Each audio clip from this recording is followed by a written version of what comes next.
vast tapestry of ancient Egyptian mythology, every deity has its place and purpose. Nephthys, though often overlooked, holds a unique position in the divine family of Heliopolis. But who was she, and how did she fit into the grand cosmic narrative? Nephthys was born from the union of Geb, the earth, and Nut, the sky. She was the youngest of 4 siblings, alongside Osiris, the god of order and fertility, Isis, the goddess of magic and motherhood, and Set. Unlike her siblings, Nephthys rarely took the spotlight. She played a quieter, yet equally vital role as a supportive and protective presence. Her name, Nebuhet, translates to Lady of the House, a title that reflects her dual significance. It could represent her protective nature, guarding sacred spaces, or even a royal household, reinforcing her ties to the pharaoh's divine authority. In Egyptian art and rituals, Nephthys often appears as a mourner and a protector of the dead, ensuring safe passage for souls into the afterlife. This role aligns her with Isis, her sister, with whom she shares the duality of life and death, creation and destruction. In the myth, Nephthys mourns the brutal death of her brother Osiris, who was betrayed and dismembered by her husband, Set. Despite her complex relationship with Set, Nephthys joins her sister Isis in a mission of restoration and hope. Together, Isis and Nephthys gather Osiris's scattered remains. Nephthys is often depicted as standing at his head while Isis stands at his feet, their roles complementary in bringing Osiris back to life.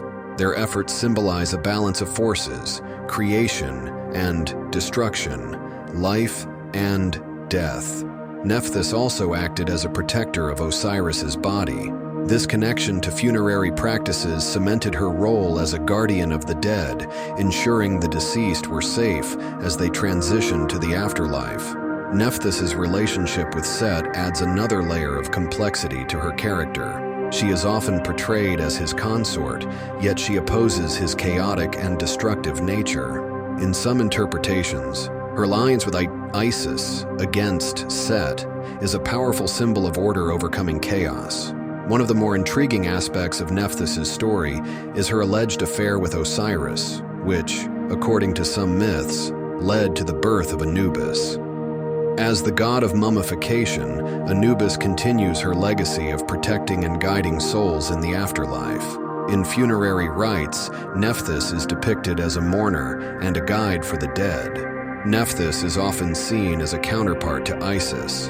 While Isis embodies life, fertility, and magic, Nephthys represents death, decay, and mourning. Together, they form a duality essential to the Egyptian understanding of existence.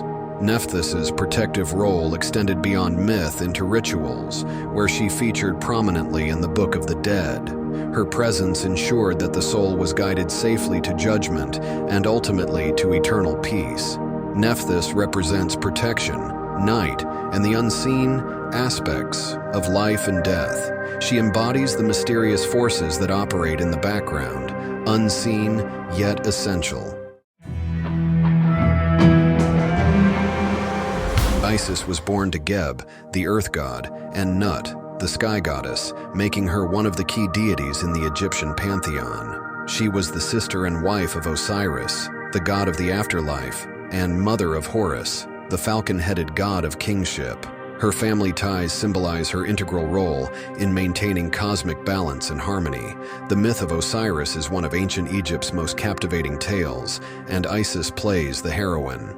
When Seth, Osiris's jealous brother, murdered him and scattered his body parts across Egypt, Isis embarked on a tireless quest to recover them. Using her unparalleled magical abilities, Isis reassembled Osiris's body and brought him back to life, albeit briefly. This act of resurrection not only cemented her as a goddess of magic, but also as a symbol of undying devotion and love. After reviving Osiris, Isis used her divine magic to conceive their son, Horus. She then raised him in secrecy, protecting him from Seth's wrath. Horus would grow to avenge his father and claim his rightful place as ruler, fulfilling Isis's role as the ultimate mother and protector. Through her unwavering dedication, Isis ensured the continuation of divine justice and the pharaoh's lineage, as Horus became the living embodiment of kingship. One of the most iconic sites dedicated to Isis is the Temple of Philae, located on an island in the Nile River. This magnificent structure became a major center for Isis worship, drawing pilgrims from across Egypt and beyond. The temple, adorned with depictions of Isis and scenes from her mythology, stood as a beacon of her divine power. But Philae was not alone. Temples dedicated to Isis dotted the landscape of ancient Egypt and Nubia, each serving as a hub for religious ceremonies and devotion. Her presence was felt in cities, villages, and even in the hearts of the Nile Valley. In these temples, priests honored Isis through elaborate rituals and offerings. Daily life was infused with her presence, from the lighting of incense to grand ceremonies marking the changing seasons.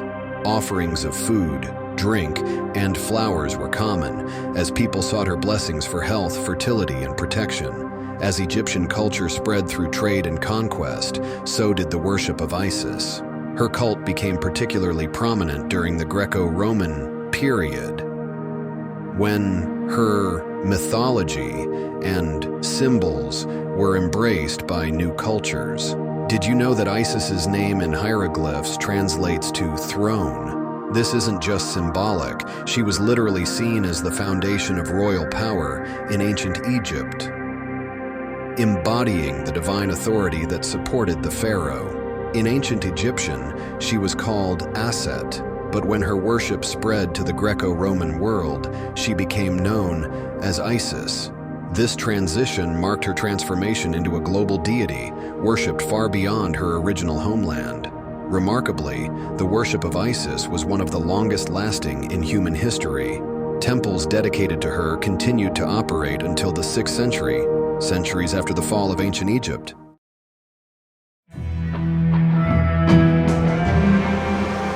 In the land of the Nile, where the sun rose and set with divine purpose, the ancient Egyptians sought to understand their place in the vast expanse of time. Their answer?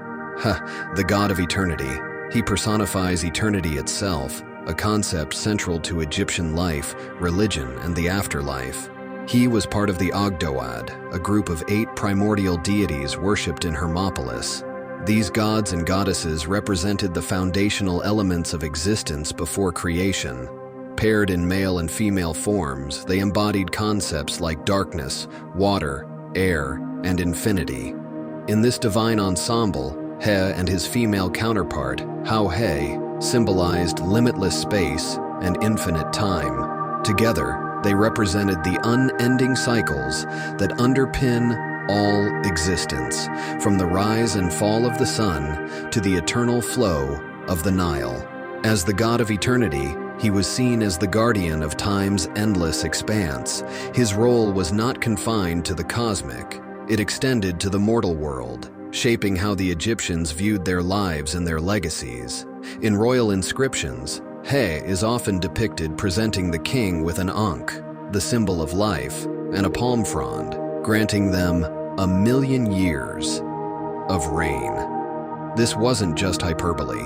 To the Egyptians, it was a divine promise of an eternal legacy. Unlike some gods who were represented in elaborate or fearsome forms, his imagery is simple but profoundly symbolic. He is most commonly depicted seated or kneeling, with his arms raised high, holding palm fronds in each hand. The palm fronds he holds are not mere decoration. In ancient Egypt, palm fronds were used to mark the passage of years, making them a fitting emblem for a deity tied to eternity. Each frond became a symbol of life's unending cycle. For the Egyptians, eternity wasn't an abstract idea. It was a tangible goal, one they sought to achieve through their connection to the god. By invoking his protection, they believed they could secure a place in the eternal cycle of existence. His connection to the number 1,000,000. For the Egyptians, this wasn't just a numerical value. It was a concept that represented infinity, countless years stretching endlessly into the future. When He appears in royal inscriptions, he is often shown offering this symbolic number to the pharaoh. This act wasn't just a blessing for a long reign, it was a declaration of divine favor, linking the ruler's legacy to the infinite. By including He in tomb carvings and inscriptions, the Egyptians hoped to guarantee an eternal afterlife, a life that would stretch endlessly into the beyond.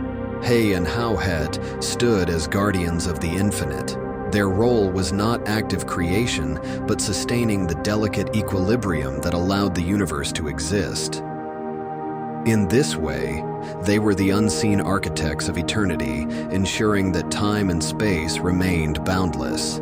The Egyptians believed that creation required the harmonious interplay of opposites, light and dark, chaos and order, male and female. He and Hauhet, as the embodiment of infinity, formed one of the pillars of this divine balance. In the heart of ancient Egypt, where the power of the pharaohs was intertwined with the gods, a fierce and formidable goddess emerged. This is Menhit, a warrior goddess whose mythological roots lie in the lands of Nubia, but whose power and influence were deeply felt in Egyptian religion. Menhiti's origins trace back to the ancient region of Nubia, just to the south of Egypt. While she was initially worshipped by the Nubians, she was eventually integrated into the Egyptian pantheon as one of the country's powerful war deities. As the goddess of war and destruction, Menhit was seen as the protector of the pharaoh and the personification of strength and might. Her most recognizable feature is her lioness head, a symbol that connects her to the primal forces of nature, ferocity, and royalty.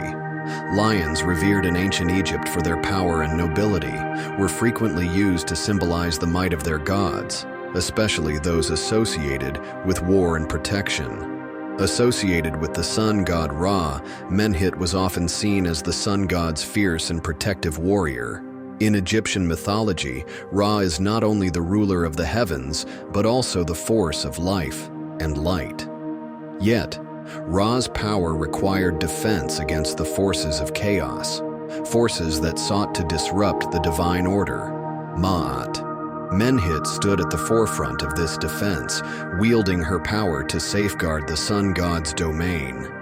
In myths, Menhit and other lion-headed goddesses like Sekhmet would combat Apep, the serpent of chaos, ensuring Ra's journey through the sky was uninterrupted. This was not just a battle of good versus evil, it was a fight to preserve the very fabric of existence. Menhit's primary centers of worship were located in Upper Egypt, particularly in the city of Esna, where her cult flourished. As one of the warrior goddesses of the Egyptian pantheon, she was not only linked to victory in battle, but also represented the protection of Egypt's borders, ensuring the stability of the kingdom. In some accounts, Menhit was believed to be married to Khonsu, the moon god. Together, they represented the complementary energies of the sun and moon, two celestial forces that governed the heavens. While Menhit embodied the sun's fiery strength and destruction, Khonsu represented the calm, guiding light of the moon. While Menhit fought chaos with her fiery nature, Khonsu provided a stabilizing, protective energy during the night. Menhit's identity often overlaps with that of Sekhmet, another lion-headed war goddess. Both are fierce protectors and embodiments of Ra's destructive power. However, they serve distinct roles in Egyptian mythology. Sekhmet is more closely associated with healing and plagues, balancing destruction with renewal. Menhit, on the other hand, is more singularly focused on warfare and defense. Pharaohs, especially those in Upper Egypt, would call upon her for protection and strength before they led their armies into battle. She was believed to lead the pharaoh's forces to victory, symbolizing the strength and ferocity needed to triumph in the harshest of conflicts. In times of war, Menhit was more than just a distant divine figure. She was a force to be reckoned with, revered and feared by those who sought to challenge Egypt's power. To the ancient Egyptians, the Nile was the very lifeblood of their civilization, and one god stood at the crossroads of creation and the river's sacred waters, Khnum, recognized by his ram's head, crowned with curved horns that symbolize strength, vitality, and fertility. These attributes made him an emblem of life itself, as central to human existence as the Nile. Known as the divine potter, Khnum played a critical role in Egyptian mythology. According to legend, he crafted human bodies on his potter's wheel, meticulously shaping not only their physical forms, but also their ka, the spiritual essence that accompanied each individual through life and into the afterlife. Khnum wasn't just a creator god. He was also believed to be the guardian of the Nile's source, the keeper of its life-giving waters. Each year, the river's inundation brought nutrient-rich silt to the farmlands, ensuring the prosperity of Egypt. This connection to the Nile made Khnum indispensable, not just spiritually, but also in the practical lives of the people. The ram's head, a symbol of Khnum, was more than just a nod to his association with fertility. Rams were revered animals in ancient Egypt, embodying power and virility. By adopting the ram's image, Khnum represented not only human creation, but also the Nile's regenerative and life-giving energy. According to myth, Khnum worked tirelessly at his potter's wheel, forming each individual with his hands. Using the rich, fertile clay of the Nile River, he created not only their bodies but also their ka, a spiritual double that was believed to accompany every person throughout life and into the afterlife. The ka was more than just a soul. It was a unique, divine blueprint representing a person's individuality and vitality. Khnum didn't just create physical life, he crafted the essence of who each person was, connecting them to the gods in the greater cosmos. In addition to ordinary people, Khnum also shaped the lives of Egypt's most exalted rulers. In royal birth myths, he is shown crafting the bodies of pharaohs on his potter's wheel, emphasizing their divine origin. These stories reinforce the belief that the pharaohs were not mere mortals, but chosen figures imbued with divine authority.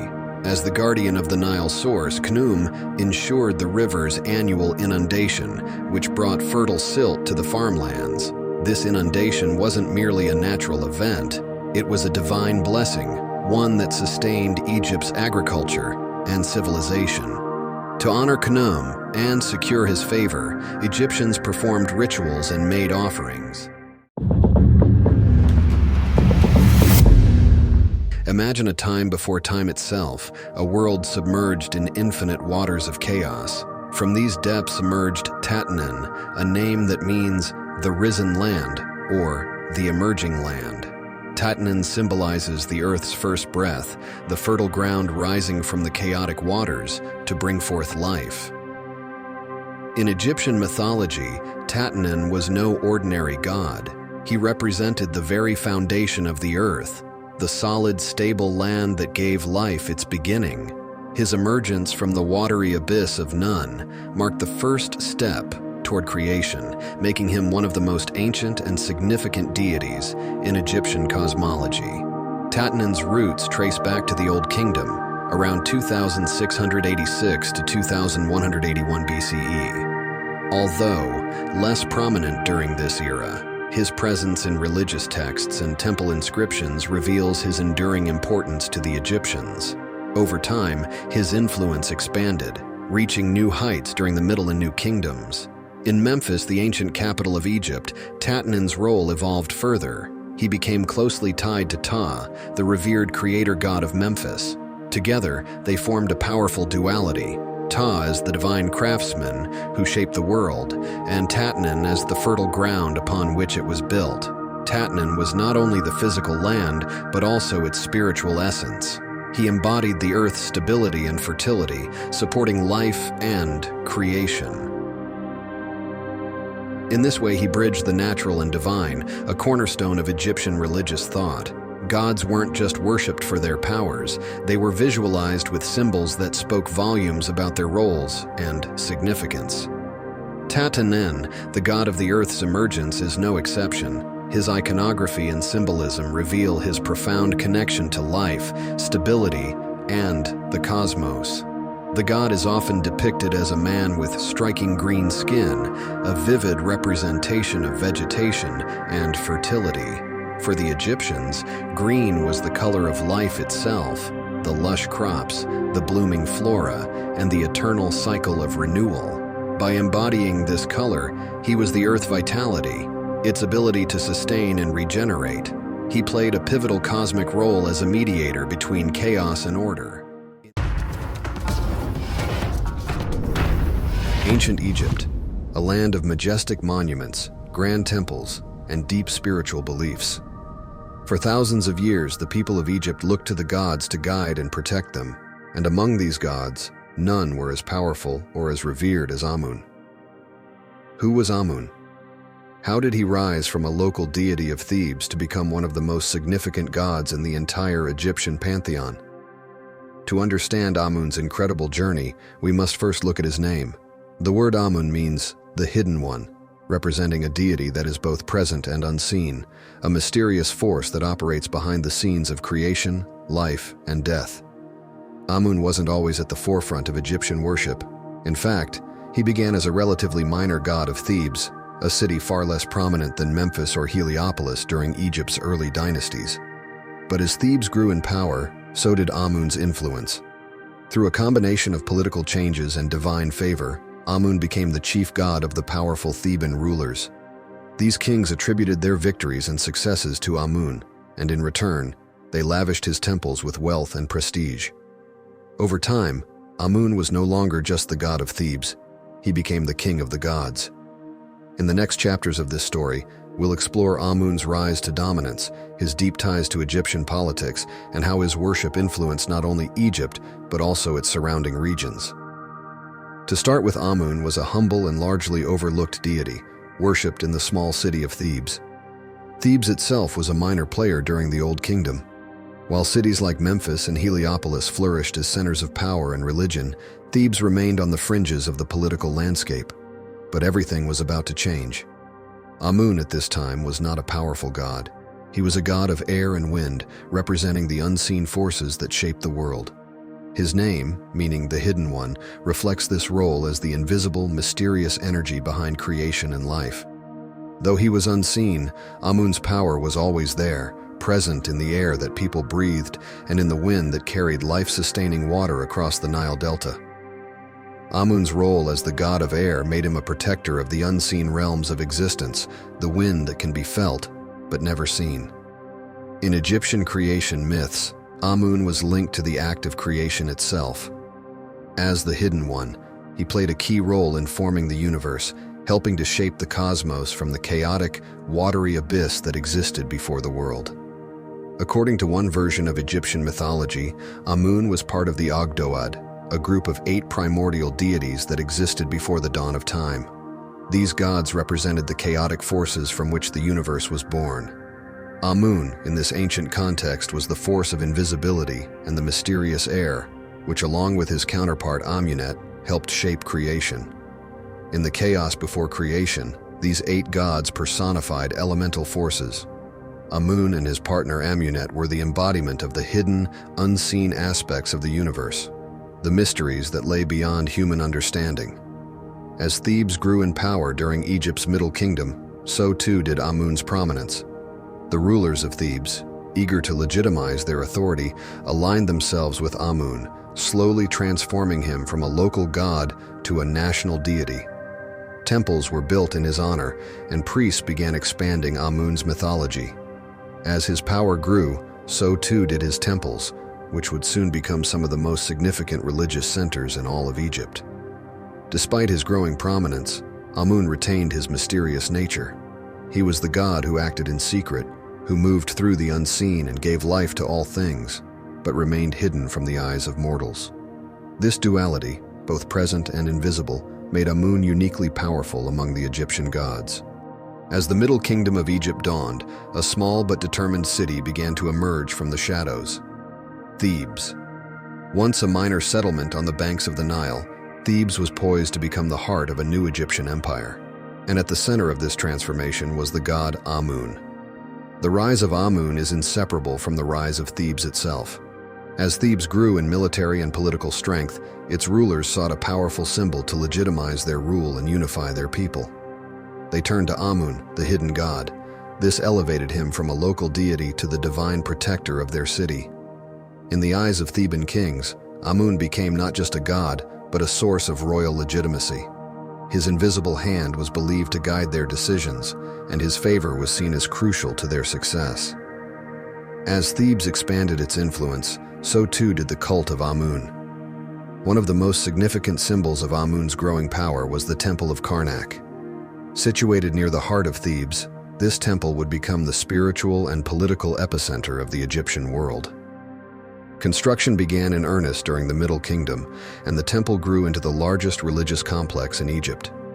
Pharaohs poured vast wealth into expanding the temple, each ruler seeking to honor Amun with ever more impressive structures and offerings. In return, they believed that Amun granted them divine favor, securing their reign and guiding them to victory in battle. As Amun's influence spread, he began to absorb the identities of other local gods. Two of the most important deities merged with Amun during this time were Montu, the war god of Thebes, and Min, the fertility god. By incorporating Montu's martial prowess, Amun became a god of war, a divine warrior whose will determined the outcomes of battles. And by absorbing Min, Amun also became associated with fertility, ensuring both the prosperity of the land and the continuity of the royal line. The Egyptian pharaohs claimed their military victories were carried out under Amun's will. Before any major campaign, the pharaoh would seek the blessing of Amun, offering lavish tributes to ensure his favor. When victories were won, it was not just the skill of the soldiers or the strategy of the generals that was celebrated. It was Amun who had willed the victory. They were no longer just kings. They were the chosen ones of Amun, his living representatives on earth. And it was under this banner of divine legitimacy that Thebes began to expand its territory, eventually uniting all of Egypt under its rule. The once local god of air and wind was now worshipped across the entirety of Egypt, with temples in his honor springing up from the Nile Delta to Nubia. The growth of Amun's priesthood during this time was extraordinary. As Thebes grew richer and more powerful, the temples of Amun amassed great wealth. The priests, now influential advisors to the pharaohs, controlled vast estates and resources, making the Temple of Amun a political and economic powerhouse.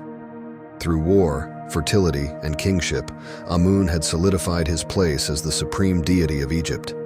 The once hidden god of Thebes now stood as the mightiest force in the Egyptian cosmos, guiding the fates of both rulers and commoners alike. Throughout Egypt's long history, two gods stood at the center of its divine order: Amun, the hidden force behind existence, and Ra, the sun god, whose daily journey across the sky symbolized life, death, and rebirth. But in time, by merging Amun with Ra, the Egyptians unified the visible and invisible aspects of the universe, creating a god of unparalleled cosmic significance. Amun-Ra became more than just a god of the air or the sun. He was now the supreme ruler of both the physical and spiritual worlds. He was the hidden force behind creation and the visible power that gave life to all through the light of the sun. Amun-Ra's influence stretched across the heavens and the earth. His power was considered limitless, and he was worshipped as the divine king who reigned over the universe. In this new form, Amun-Ra became Egypt's supreme deity, embodying both the majesty of kingship and the eternal cycle of life, death, and rebirth. It had practical significance in the lives of the Egyptian people. Amun-Ra's worship became central to Egyptian religious life, and grand festivals were held in his honor, including the Opet Festival. The Opet Festival, one of the most important annual events in ancient Egypt, celebrated the renewal of the king's divine power and his connection to Amun-Ra. During the festival, statues of Amun-Ra, his consort Mut, and their son Khonsu were paraded from the Karnak temple to the Luxor temple. This journey symbolized the god's blessing on the pharaoh and his continued rule over the land.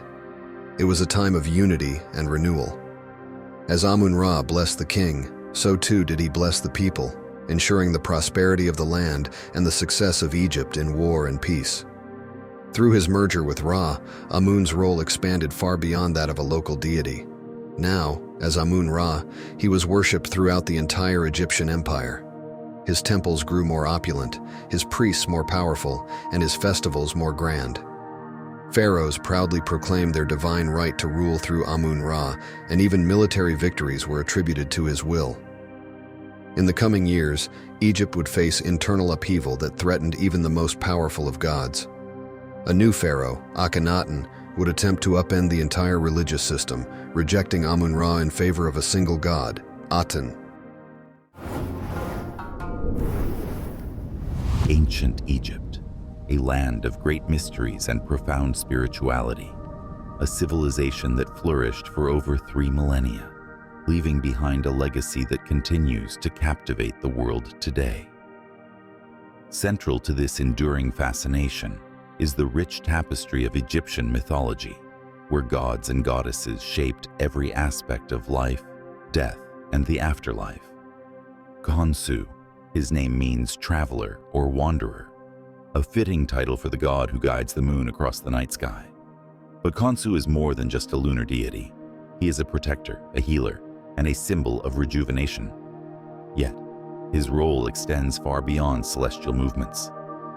Khonsu is revered as a powerful healer, invoked in times of illness and distress. In some myths, his powers were even sought by foreign kings, desperate for his divine intervention. So let us begin our journey under the light of the moon as we explore the history and significance of Khonsu, the Egyptian god of the moon. Our earliest glimpses of Khonsu come from the pyramid texts, some of the oldest religious writings in the world. These texts, inscribed on the walls of royal tombs during the Old Kingdom, reveal Khonsu as a god connected to the moon, a celestial traveler who illuminates the night sky and protects the dead on their journey to the afterlife. Initially, Khonsu's role was relatively minor, especially when compared to the great solar deity, Ra. However, as the centuries unfolded, Khonsu's character began to evolve. By the time of the Middle Kingdom, Khonsu was no longer just a guardian of the night.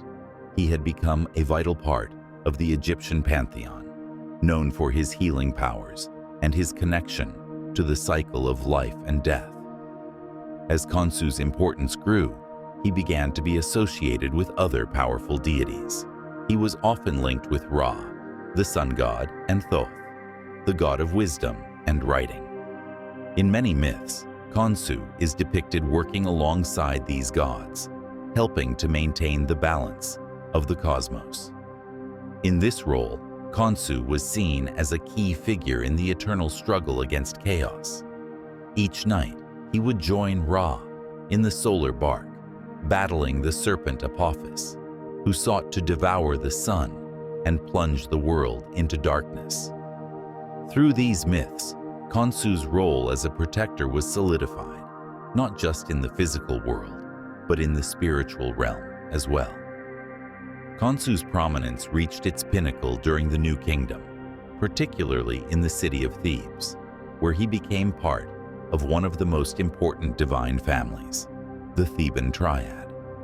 This triad consisted of Amun, the king of the gods, Mut, the great mother goddess, and their divine son, Khonsu. In this triad, Khonsu's role as the son of Amun and Mut symbolized the moon's relationship with the sun and the earth. Amun representing the hidden powerful sun, Mut, the nurturing earth, and Khonsu, the moon that bridges the two. This familial connection highlighted Khonsu's importance not only as a lunar deity, but also as a god of healing and protection, reflecting the nurturing aspects of his mother, Mut. The people of Thebes held Khonsu in high regard, with his temple at Karnak standing as a testament to his importance. Here, rituals were conducted to honor Khonsu, asking for his protection during the night and invoking his healing powers in times of illness. Khonsu's connection to Thebes also tied him to the city's political and religious power. As Thebes grew in prominence during the Middle and New Kingdoms, so too did the worship of Khonsu. The city's rulers, eager to legitimize their authority, often depicted themselves as favored by the Theban triad, with Khonsu acting as a divine protector and healer. Khonsu's connection to the moon is one of the most defining aspects of his character. The ancient Egyptians believed that Khonsu controlled the phases of the moon, his influence waxing and waning as the moon moved through its monthly cycle. Khonsu was revered as the illuminator of darkness, the god who brought light to the night.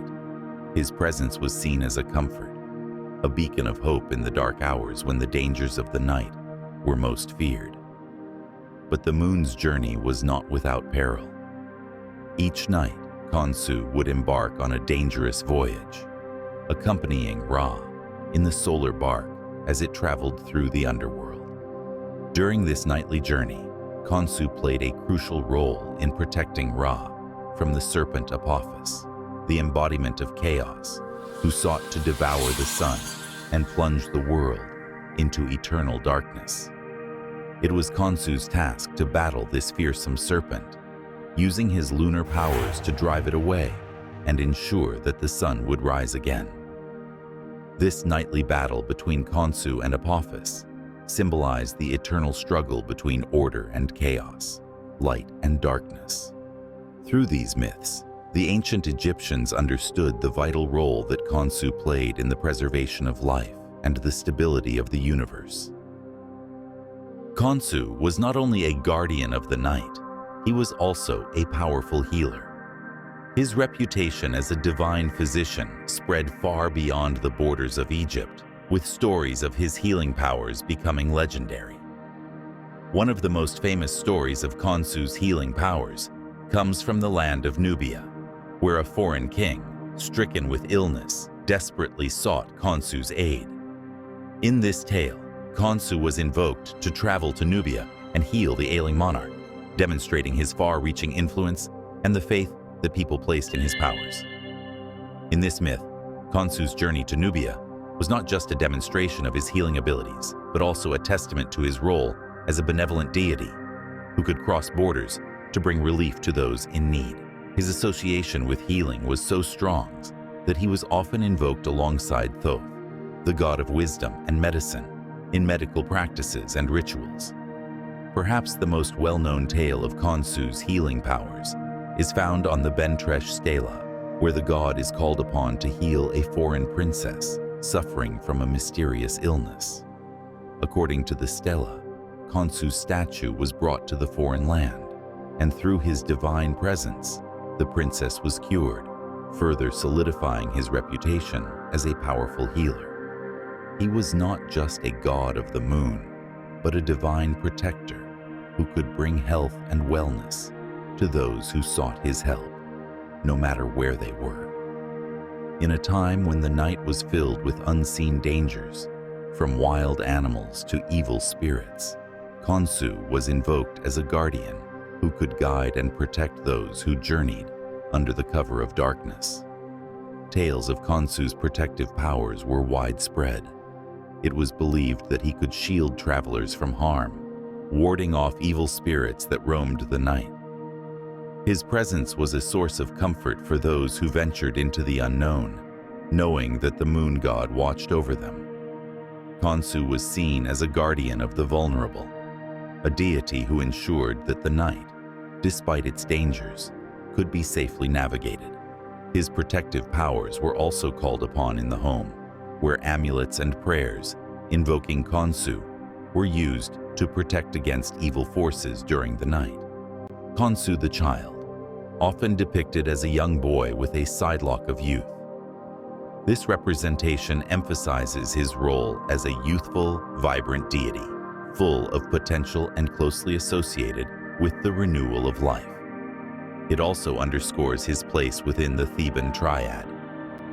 Another intriguing title is Khonsu, the provider, which reflects his role in ensuring the fertility of the land and the well-being of the people. As the moon god, Khonsu was believed to have control over the cycles of nature, including the tides and the growth of crops, making him a crucial figure in the agricultural society of ancient Egypt. Khonsu's influence extended beyond religious rituals. He also played a critical role in ancient Egyptian timekeeping. The lunar calendar was essential for determining the timing of festivals, agricultural activities, and even the months themselves. The phases of the moon, under Khonsu's watchful eye, guided the Egyptians in their daily lives, helping them align their activities with the natural world. But perhaps one of the most mysterious aspects of Khonsu's worship is the rituals associated with lunar eclipses. To the ancient Egyptians, a lunar eclipse was a time of danger, when Khonsu's light was temporarily obscured by the forces of chaos. Special rituals were conducted to protect the moon god and ensure his safe return to the night sky. These rituals, shrouded in secrecy, hint at the deep reverence and fear that lunar phenomena inspired in ancient Egyptian society.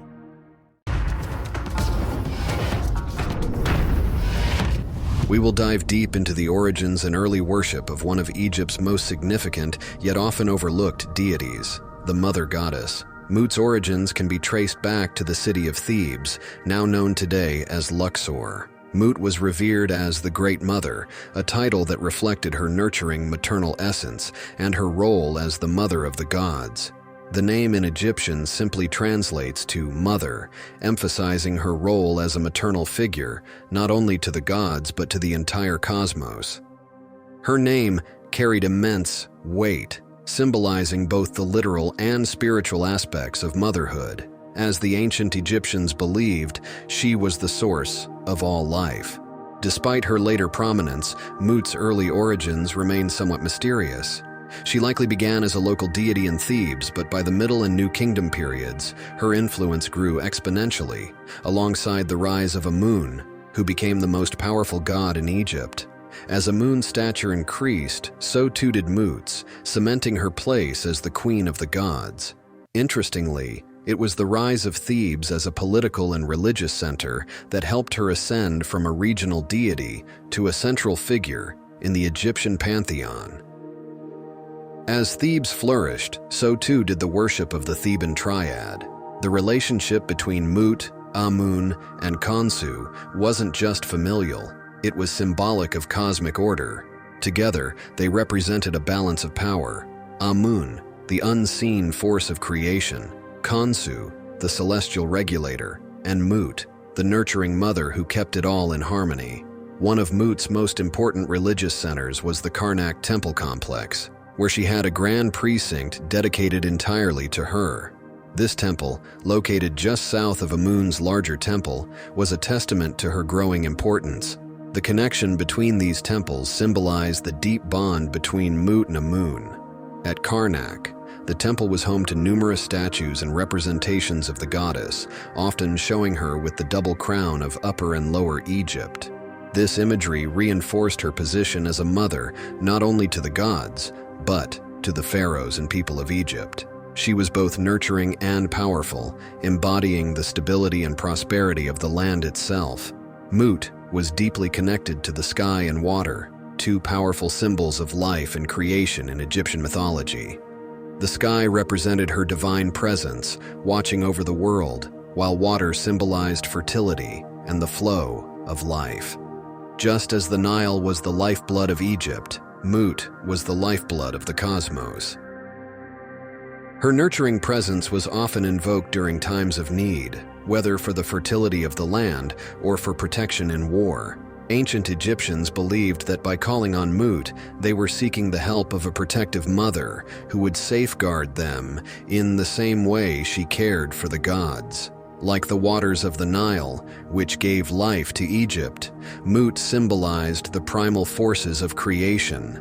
As the goddess of both fertility and the heavens, she ensured that the cycle of life continued. Her influence could be seen in the growth of crops, the flooding of the Nile, and the prosperity of the people.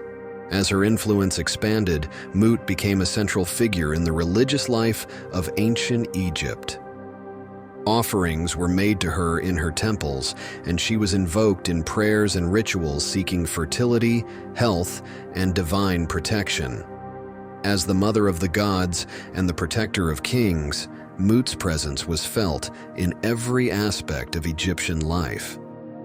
She held a unique place in the Egyptian pantheon, embodying divine royalty and the power of protection. Revered as the mother of gods and the queen of the heavens, Mut was deeply connected to Egypt's royal authority and the ruling pharaohs. Mut was revered as a powerful protector of the king. She was a guardian of divine royalty itself.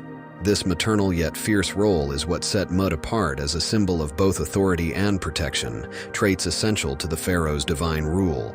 The pharaohs considered themselves under her watchful care, receiving her divine endorsement and strength to rule. In return, they honored her with grand temples and elaborate festivals. She was distinct from other prominent mother goddesses like Isis and Hathor. Isis, known for her loyalty and devotion, was associated with the resurrection myth of Osiris and had a role that emphasized love and the afterlife.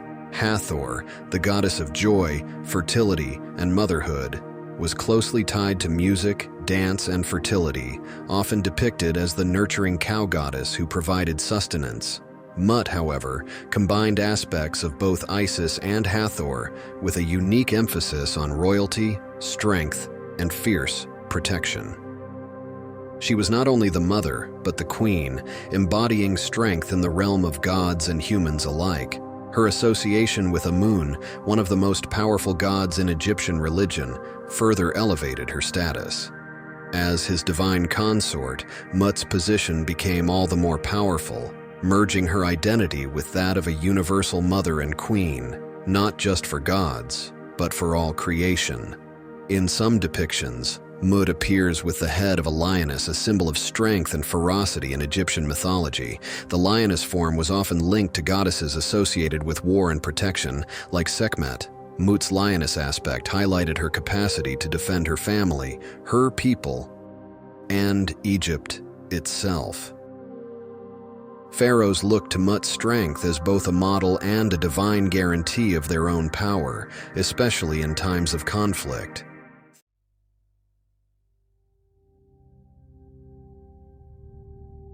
In the beginning, according to ancient Egyptian mythology, there was only the primordial waters of Nun, a vast and infinite sea of chaos.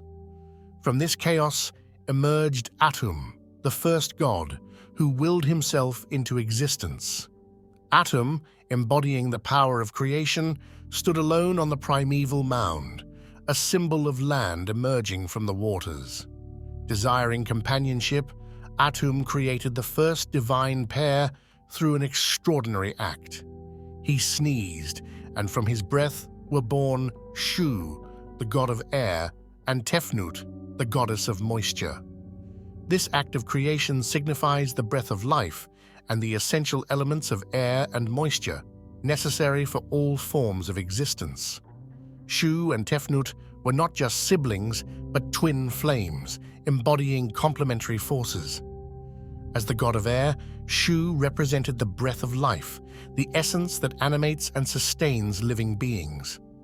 Tefnut, as the goddess of moisture, represented the nourishing dew and rain that allowed life to flourish. Their union was the first step towards creating order from chaos, a theme central to Egyptian cosmology. Shu and Tefnut's offspring, Geb, the earth god, and Nut, the sky goddess, furthered this divine lineage, laying the foundations for the world as known to ancient Egyptians. One of the most crucial acts attributed to Shu is the separation of Nut, the sky, from Geb, the earth.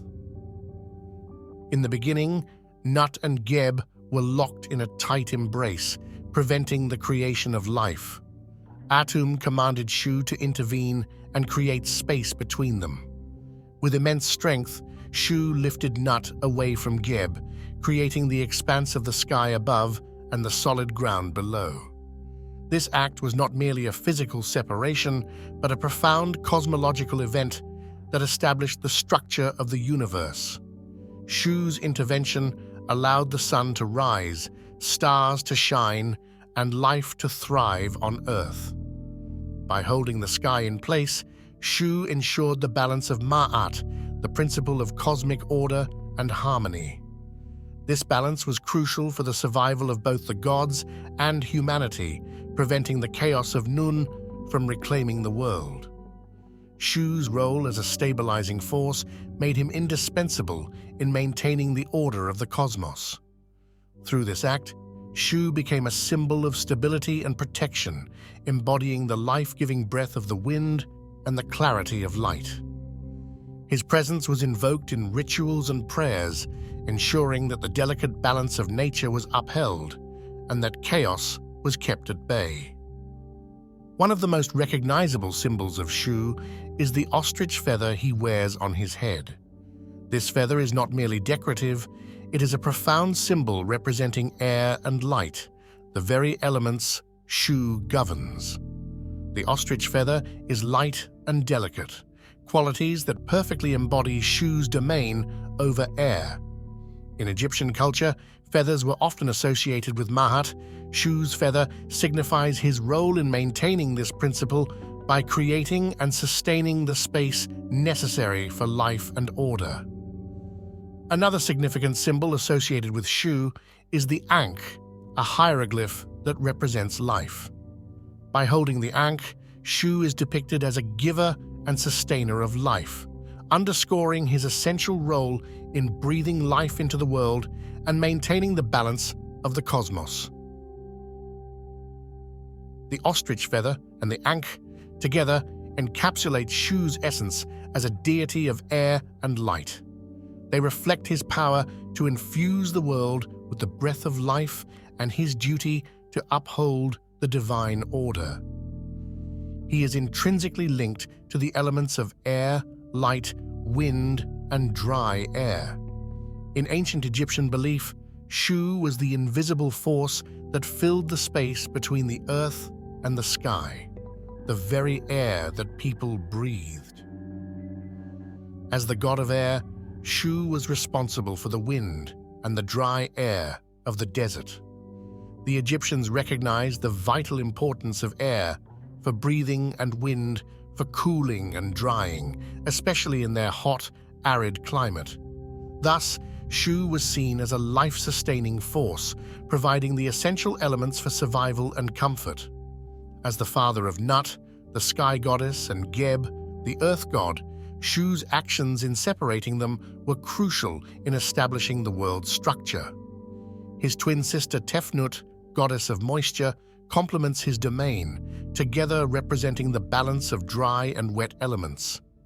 His association with light also ties him to Ra, the sun god, symbolizing the illumination of truth and clarity in both the physical and spiritual realms. Ancient Egyptian religious texts are a treasure trove of knowledge about their beliefs, rituals, and the pantheon of gods.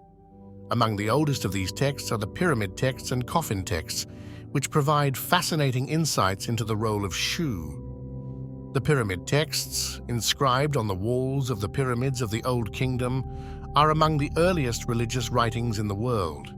In these texts, Shu is often invoked as a protective deity. For instance, in one passage, Shu is called upon to support the deceased king's ascent to the sky, ensuring a safe journey to the afterlife.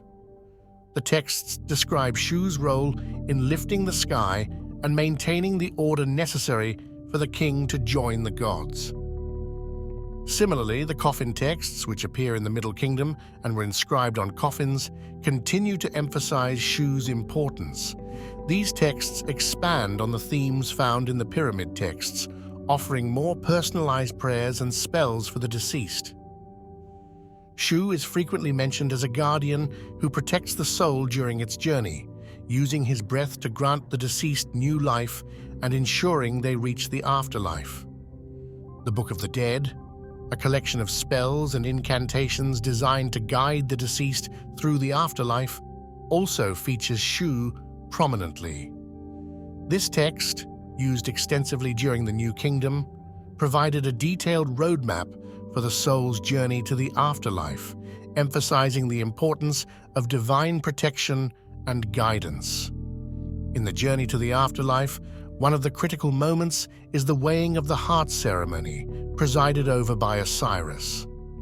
While Shu is not directly involved in this scene, his role in maintaining the cosmic order is crucial. By supporting the sky and ensuring the balance of Maat, Shu creates the conditions necessary for the judgment to be fair and just. In one notable passage, Shu is depicted as lifting the sky to allow the deceased to see the light of the sun, god Ra, symbolizing enlightenment and the ultimate union with the divine. This act underscores Shu's role in providing clarity and guiding the soul towards eternal harmony. Shu's enduring legacy in ancient Egyptian mythology highlights the profound connection the Egyptians felt with the natural elements and their divine representations. As the god of air and light, Shu's influence was woven into the very fabric of daily life and the spiritual beliefs that guided the ancient Egyptians. The fascination with Shu and other deities of the Egyptian pantheon continues to captivate scholars and enthusiasts alike. His role in maintaining cosmic order and his protective presence in the afterlife rituals underscore the deep reverence the Egyptians had for their gods and the intricate mythology they developed. The balance and harmony that Shu embodied continue to inspire and intrigue us, offering insights into the ancient civilization that revered him. Thank you for joining us on this exploration of Shu, the god of air and light.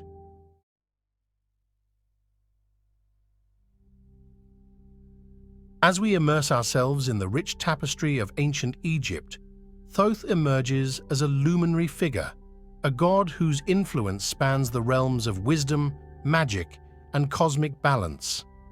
Known by many names, Thoth the Scribe, Thoth the Ibis, or even Thoth the Messenger, this deity played an integral role in the celestial drama of Egyptian mythology.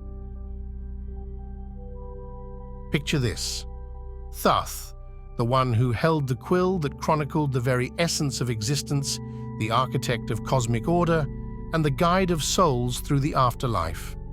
But our journey today is not just a stroll through ancient texts and hieroglyphs, it's a captivating exploration into the heart of the divine mysteries Thoth guards.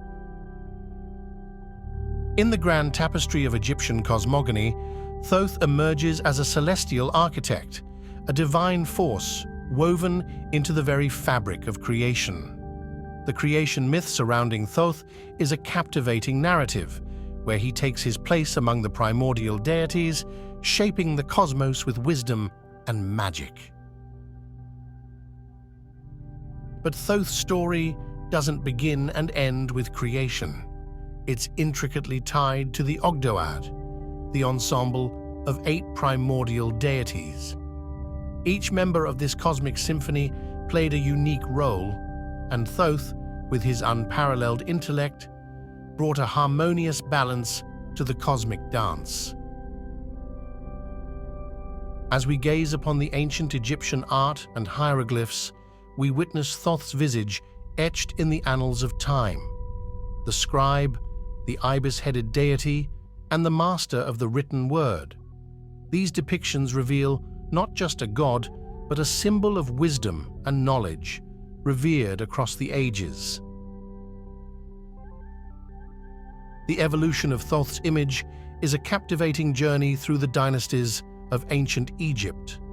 From the Old Kingdom to the New Kingdom, Thoth's influence adapted, his role shifting, yet the essence of wisdom and magic remained an indelible mark on the culture and spirituality of the Egyptians.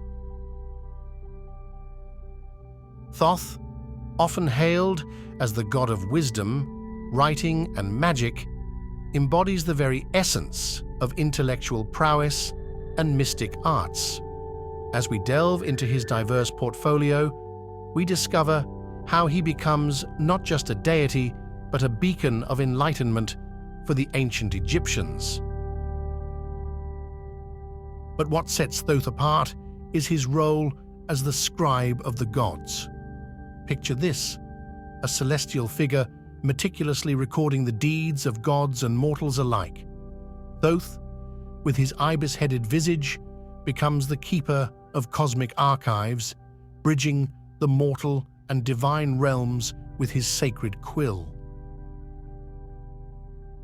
Yet, Thoth is no one-dimensional deity. The delicate balance between wisdom and mischief defines his dual nature. He's not just the wise guardian, he's also the playful trickster, challenging the conventional boundaries of cosmic order. The cosmic dance requires both order and chaos, and Thoth, with his duality, embodies this cosmic truth. Turn your gaze to the celestial canvas, and you'll find Thoth weaving his influence into the very fabric of time. His connection to the moon and his mastery over the cycles of time showcase his celestial authority. Thoth becomes the eternal timekeeper, guiding the sun on its daily journey with unparalleled precision. Let us focus our gaze on the afterlife, where Thoth assumes a role of profound importance. In the judgment of the deceased, Thoth stands as a divine arbiter, overseeing the scales of justice. His presence in this sacred moment reflects the intricate balance between one's deeds in life and the cosmic order. Picture this cosmic courtroom, where Thoth plays a crucial role in the weighing of the heart against the feather of Ma'at. The heart, representing the soul's essence, is carefully measured against the feather of divine harmony. Thoth's quill records the outcome, shaping the destiny of the departed in the afterlife.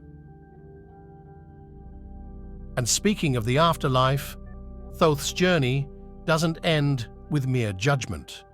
His contributions extend to the protection of none other than the sun god Ra. As a guardian and confidant, Thoth weaves spells and incantations to safeguard Ra on his perilous journey through the underworld. As we immerse ourselves in these ancient myths, let's appreciate the intricate dance of cosmic forces, where Thoth's wisdom and influence ripple through the very foundations of Egyptian spirituality. As we step into the sacred precincts, we witness the vibrancy of rituals and ceremonies dedicated to Thoth. Imagine the rhythmic cadence of incantations, the wafting scent of sacred offerings, and the flickering glow of eternal flames.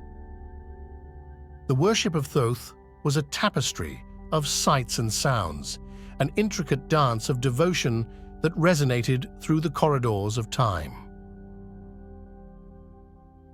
Yet, Thoth's influence transcended the confines of the temple walls.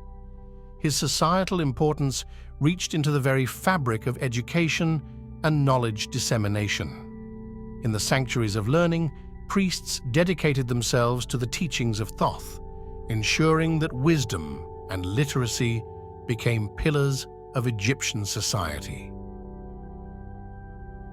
Picture a society where the pursuit of knowledge was not merely a personal endeavor, but a sacred duty inspired by Thoth's legacy. From the sacred scrolls to the hallowed halls of wisdom, Thoth's influence permeated the written word, shaping the very foundations of ancient Egyptian literature and philosophy. Prepare yourselves for a revelation of lesser-known myths and stories featuring Thoth. Beyond the well-trodden paths of Egyptian mythology, there exist hidden narratives that shed new light on Thoth's cosmic role. From secret realms to celestial escapades, these tales paint a portrait of Thoth that transcends the familiar. Thoth's connection to the Emerald Tablets unveils a profound association with the ancient alchemical wisdom. These mystical tablets, attributed to Thoth himself, delve into the secrets of transformation, transmutation, and the eternal principles of Hermeticism. As we venture further, it becomes clear that Thoth's influence extends far beyond the banks of the Nile. The cultural impact of Thoth reverberates across ancient civilizations, leaving an indelible mark on the beliefs and practices of diverse cultures. From Greece to Rome, the echoes of Thoth's wisdom resonate through the corridors of time. Thoth's presence isn't confined to dusty tomes or ancient ruins. It permeates modern popular culture. Explore with me as we uncover how Thoth, the ancient deity of wisdom, has found a place in literature, art, and even contemporary spirituality. From books to movies, music to symbolism, Thoth's timeless allure continues to captivate hearts and minds.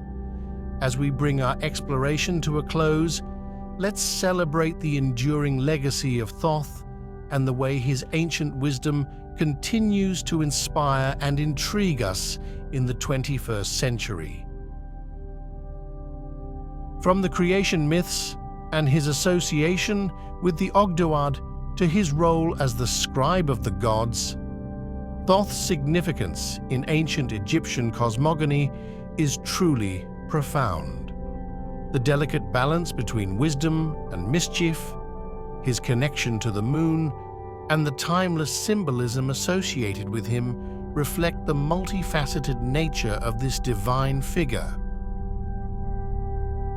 May the wisdom of Thoth illuminate your path, and may the echoes of his timeless legacy resonate in your hearts.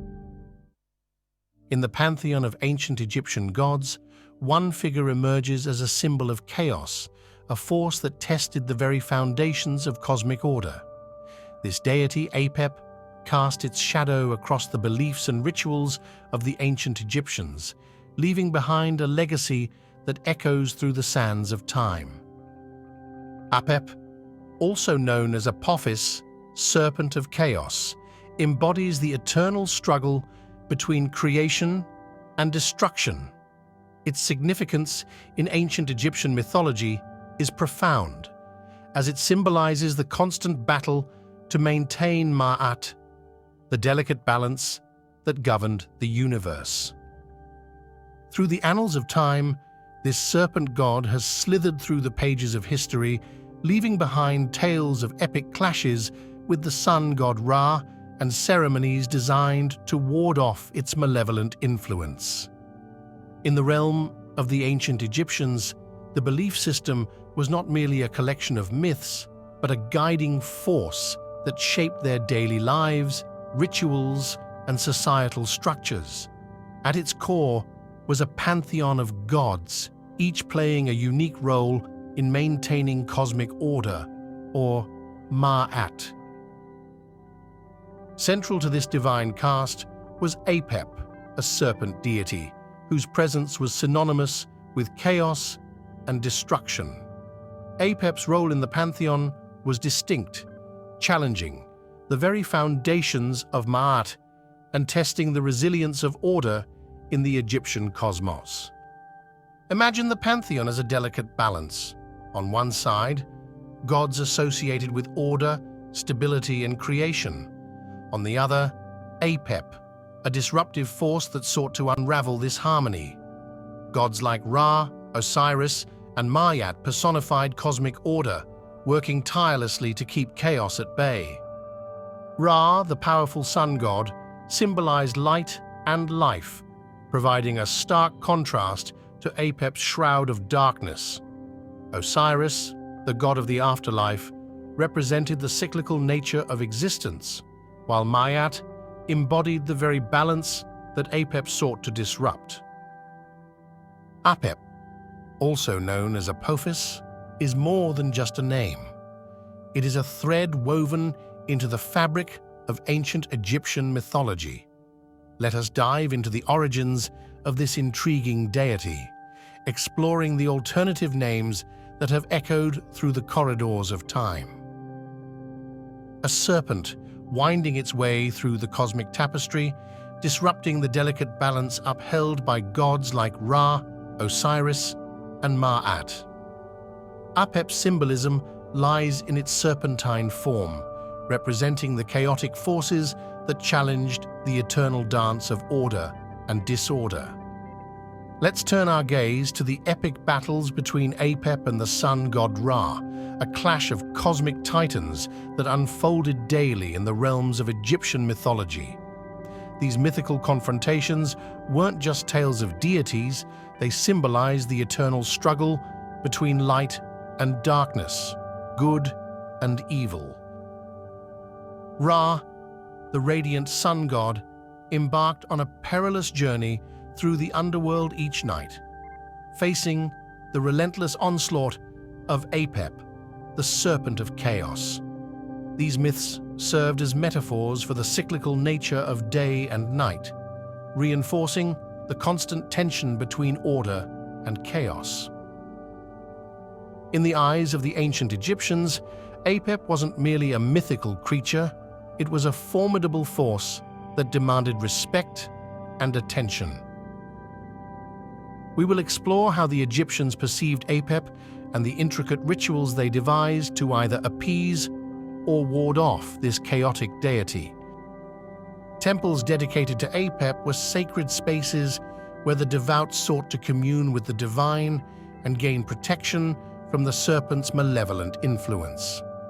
These ceremonies were not just rituals, they were a testament to the Egyptians' unwavering belief in the delicate balance between order and chaos.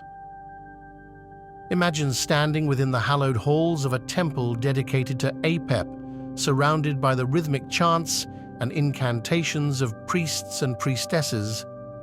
These ceremonies were not mere performances. They were a collective effort to maintain Ma'at, the cosmic harmony threatened by Apep's presence. Archaeological excavations have unearthed a trove of artifacts offering glimpses into the fervent worship of Apep. Elaborate amulets, intricate carvings, and ceremonial tools provide us with tangible links to the spiritual practices that once unfolded in the shadow of this serpent deity. As we navigate through the remnants of the past, we uncover the profound connection between the people of ancient Egypt and their dedication to Apep. The artifacts speak of a civilization that sought divine protection, forging a spiritual shield against the chaos that loomed on the horizon. As civilizations evolve, so too do their belief systems. Apep, once a formidable force in the pantheon of Egyptian gods, experienced a subtle decline over time. The reasons behind this shift are multifaceted, with changing political landscapes and cultural dynamics playing pivotal roles. Political upheavals, the rise and fall of empires, and the emergence of new belief systems all contributed to the altering spiritual landscape of ancient Egypt. Apep, once a central figure in the cosmic drama, saw a diminishing role as societal values and priorities evolved. Yet, as deities often do, Apep underwent transformations in the face of changing times. In later periods, we witness reinterpretations of this serpent god, adapting to the evolving spiritual needs of the people. In some instances, Apep took on new layers of symbolism, embodying different aspects or serving as a metaphor for challenges unique to the era. The serpent god, once a symbol of pure chaos, found itself woven into the fabric of evolving mythologies.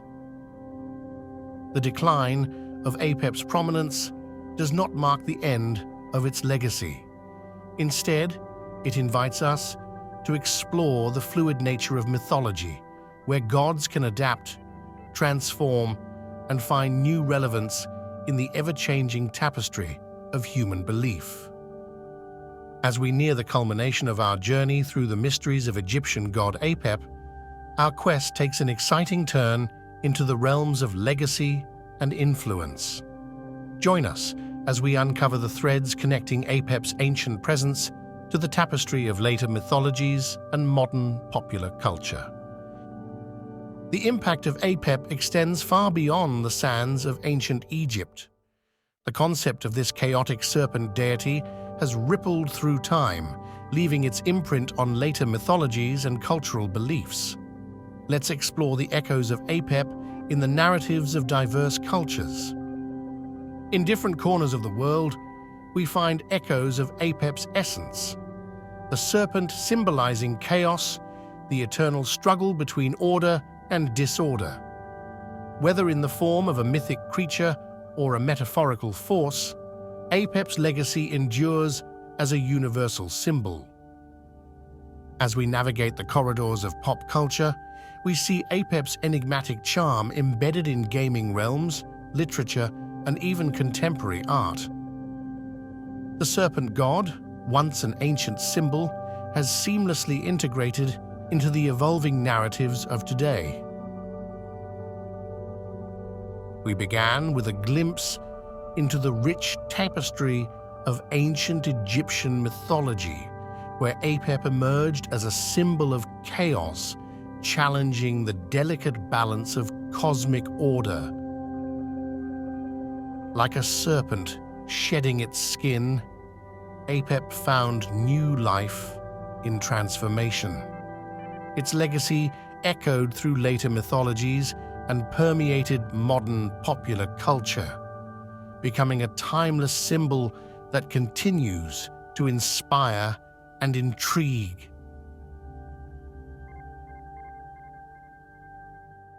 In the land of ancient Egypt, mythology wasn't just stories, but a sacred tapestry woven into the very fabric of society. At the heart of this mystical realm, we find goddess Nut. Nut, the goddess of the sky, is one of the most revered figures in Egyptian cosmology. Her name itself, Nut or Nui, signifies the vast expanse of the heavens. Her importance in ancient Egyptian culture cannot be overstated. She was the very embodiment of the cosmos, the overarching sky under which all life existed.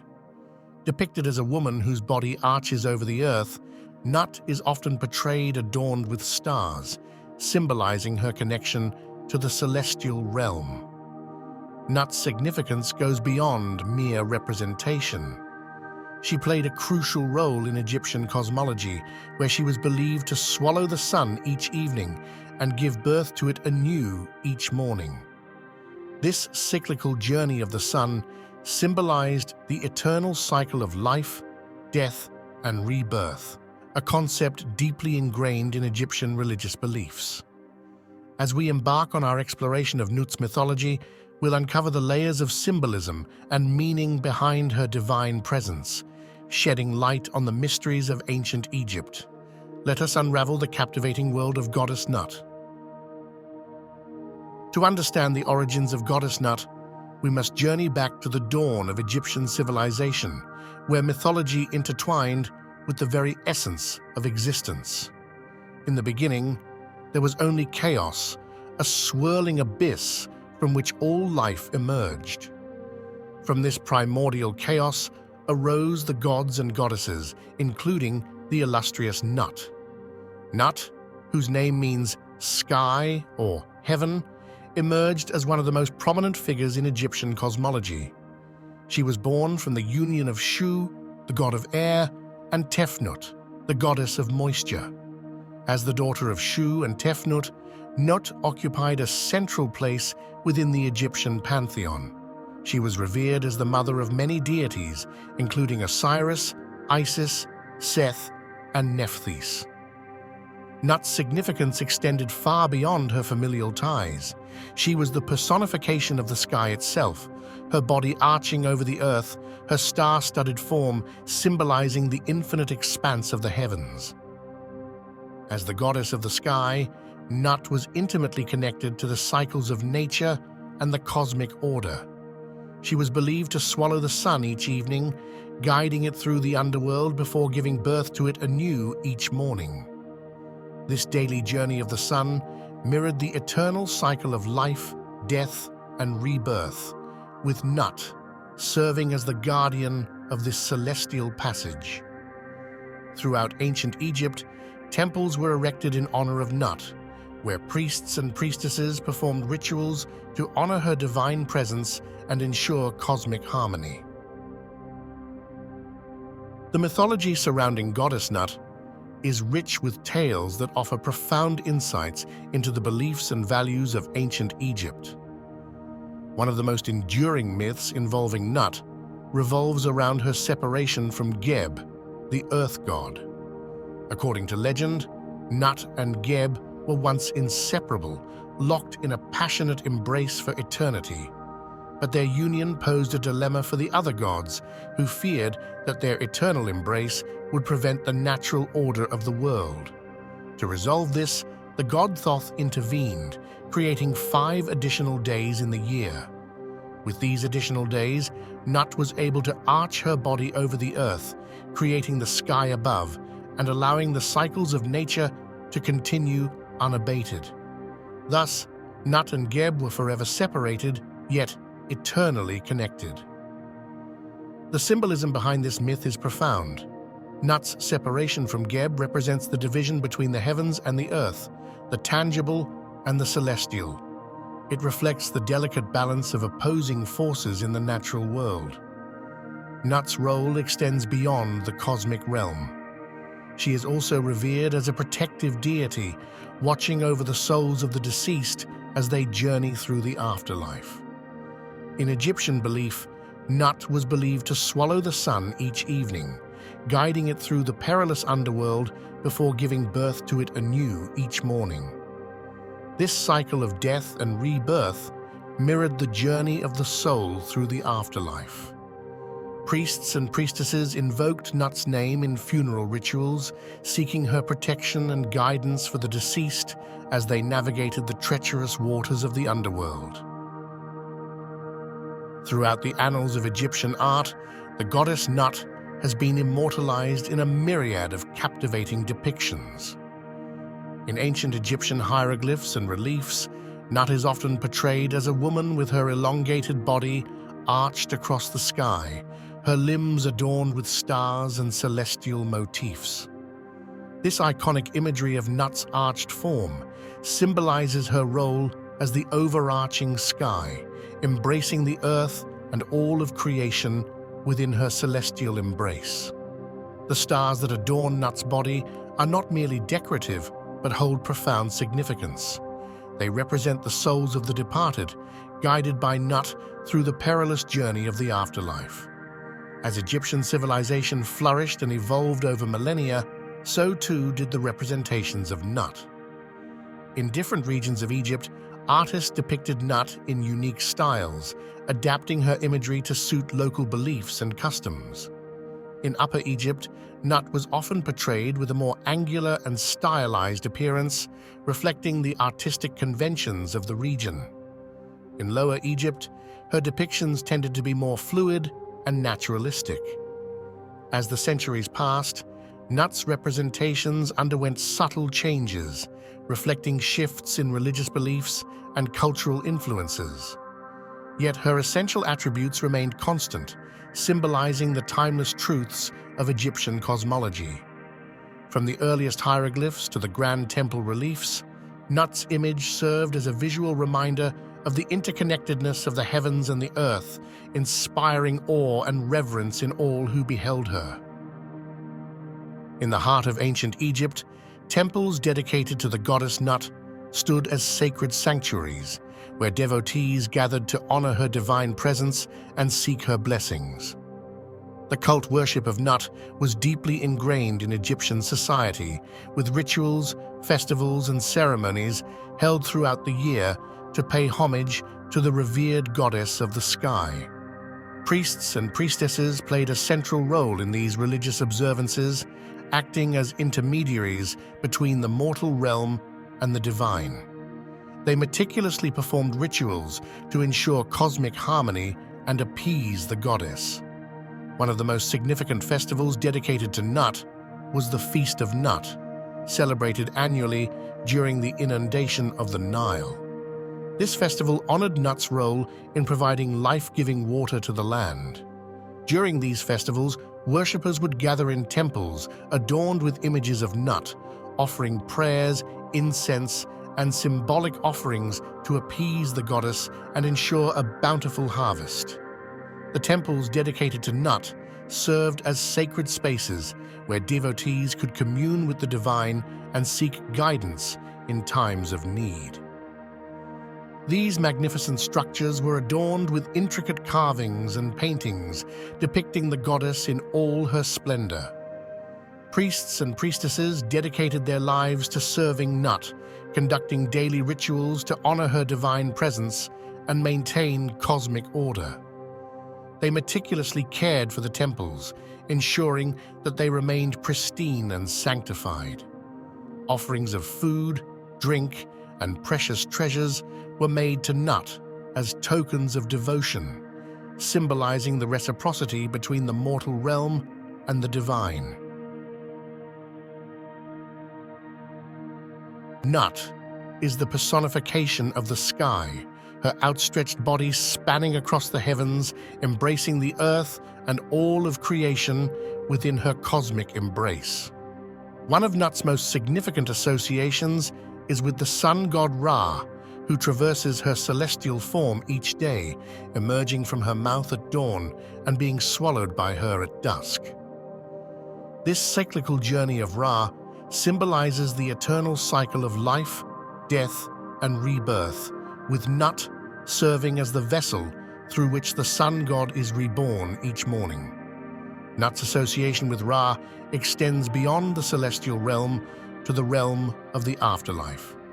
In Egyptian belief, Nut guides the souls of the deceased through the perilous journey of the underworld, ensuring their rebirth into the next life. This concept of rebirth and regeneration was central to Egyptian cosmological beliefs, and Nut's imagery played a crucial role in funerary rituals and ceremonies. In tombs and funerary texts, Nut is often depicted as a protective deity, sheltering the deceased in her celestial embrace and guiding them safely to the afterlife. Priests and priestesses invoked Nut's name in funeral rites, offering prayers and incantations to ensure the soul's safe passage through the underworld. We hope that this journey has sparked a newfound curiosity and appreciation for Egyptian mythology, a rich tapestry woven with stories of gods and goddesses, and a profound understanding of the cosmos. Our exploration doesn't end here. We invite you to continue your journey into the depths of Egyptian mythology, uncovering the hidden truths and ancient wisdom that still resonate with us today. Whether you're drawn to the celestial mysteries of Nut, the epic tales of Osiris and Isis, or the enigmatic symbols of the pyramids, there's always more to discover and learn. Let us continue to explore the wonders of history and mythology together. Welcome to the mystical world of ancient Egypt, where gods walked among mortals and legends were born in the sands of time. At the heart of this rich tapestry of mythology stands Atum, a deity of profound significance and enduring mystery. In the vast pantheon of Egyptian gods and goddesses, Atum occupies a unique position as the primordial creator, the essence of existence itself. Before we delve deeper into the realm of Atum, let's take a moment to understand the broader context of Egyptian mythology. The ancient Egyptians believed in a pantheon of deities, each with their own domain and significance. From the mighty Ra, the sun god, to the wise Thoth, the god of knowledge, and the nurturing goddess Isis, the divine family of gods and goddesses shaped every aspect of Egyptian life. And among these illustrious beings, Atum stands as the progenitor of all creation, the very first deity to emerge from the primordial chaos. We embark on this journey through the annals of Egyptian mythology, prepare to uncover the secrets of Atum, the enigmatic god who shaped the universe with the power of his divine will. Join us as we unravel the mysteries of Atum, the ancient god who holds the key to understanding the very essence of existence.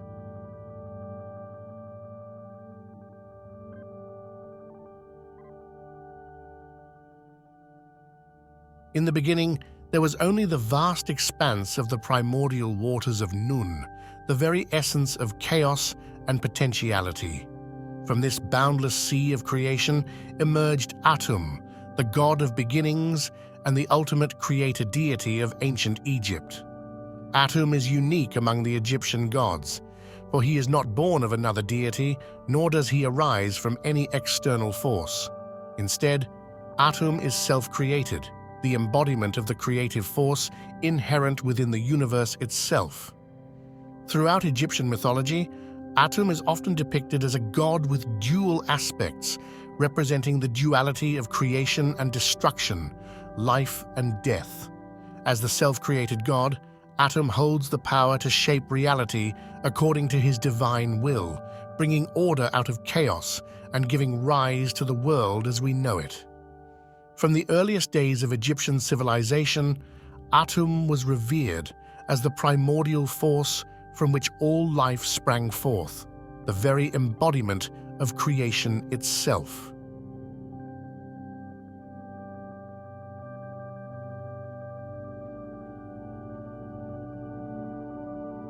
Atum, the enigmatic creator deity of ancient Egypt, is surrounded by a rich tapestry of symbols and epithets that reveal the depths of his divine nature. Chief among these symbols is the Ankh, the ancient Egyptian hieroglyph representing life and immortality. Atum, as the creator of all life, holds the power to grant eternal existence to those who worship him. The sun disk, or Aten, is another emblem closely associated with Atum, symbolizing his role as a solar deity and the source of all light and warmth in the world. The scepter, or was, is a symbol of authority and divine power, often wielded by Atum as a sign of his dominion over the universe and its inhabitants. In addition to these symbols, Atum is also known by a variety of epithets that speak to his multifaceted nature. Titles such as the Complete One and Lord of the Two Lands underscore his status as the ultimate source of all existence and the ruler of both Upper and Lower Egypt. Perhaps most significant of all is Atum's association with the sun, the celestial body that illuminates the world and sustains all life upon it. As the sun rises and sets each day, so too does Atum symbolize the eternal cycle of creation and renewal, guiding humanity on its journey through the endless expanse of time.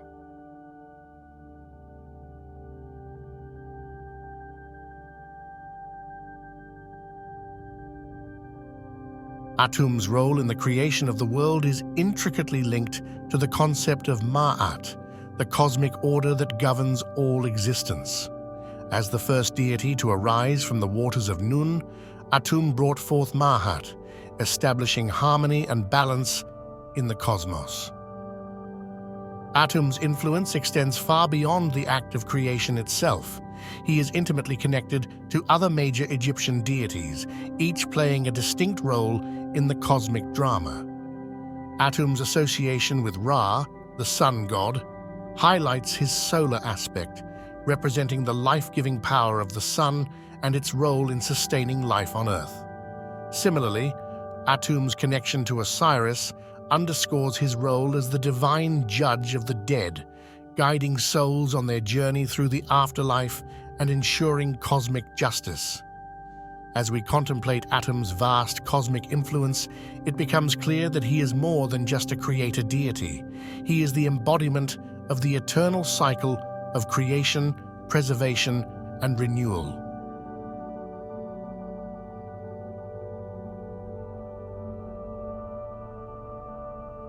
Throughout the annals of ancient Egyptian history, Atum has been immortalized in art and architecture, his divine presence woven into the very fabric of society. From the soaring temples of Karnak to the hidden chambers of the Valley of the Kings, Atum's likeness can be found gracing the walls and ceilings of sacred spaces dedicated to the worship of the gods. Atum's imagery serves as a visual representation of the Egyptian creation myth, symbolizing the act of creation and the emergence of life from the primordial chaos. His dual nature as both creator and destroyer is often depicted through his association with the sun, representing the cycles of birth, death, and rebirth that govern the universe. As Egyptian society evolved over the centuries, so too did the portrayal of Atum in art and architecture. From the early dynastic period to the height of the New Kingdom, Atum's imagery reflected the changing beliefs and cultural values of the Egyptian people. Through it all, Atum remained a central figure in Egyptian religion, his presence enduring as a testament to the enduring power of myth and symbolism.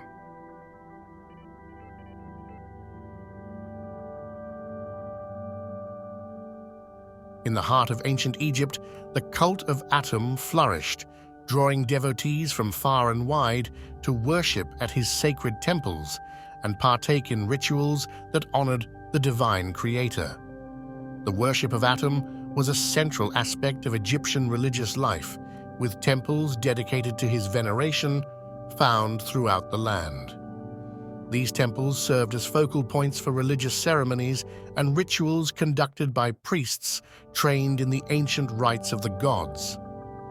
At the heart of temple rituals dedicated to Atum were offerings made to the deity as symbols of devotion and gratitude.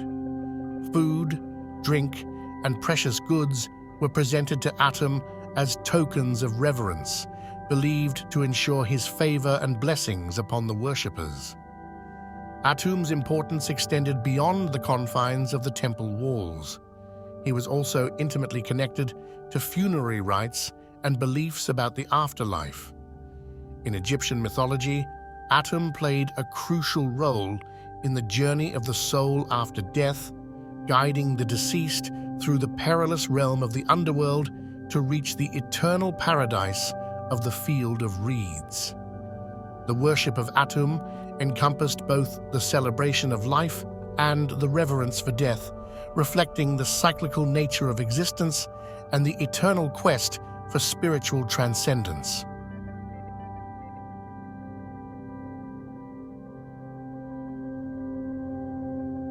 The legacy of Atum endures, a timeless beacon of divine wisdom and cosmic power. Throughout millennia of Egyptian history, Atum has remained a central figure in the pantheon of gods, revered as the ultimate creator and sustainer of life. Atum's influence extends far beyond the borders of ancient Egypt.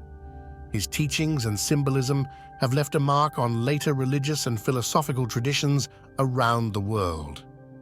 In Greco-Roman times, Atum was equated with the god Hermes Trismegistus, a figure revered for his wisdom and knowledge of the mystical arts. Even in modern times, Atum's symbolism continues to resonate.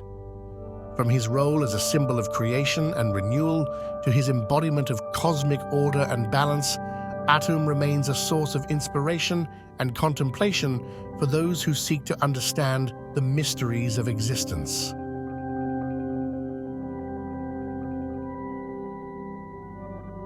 From his emergence from the primordial waters of Nun to his role as the cosmic creator and sustainer of life, Atum's significance in Egyptian mythology is profound and far-reaching. We have delved into the rich tapestry of Atum's mythology, exploring his role in Egyptian cosmology, his symbolism in art and architecture, and his enduring legacy in religious and philosophical traditions. The allure of Atum and Egyptian religion persists, captivating the hearts and minds of people across the globe. We find echoes of our own humanity, our desires, fears, and aspirations, reflected in the stories of gods and heroes who shaped the world in days long past. May the legacy of Atum and the wisdom of the ancients continue to inspire us as we journey through time.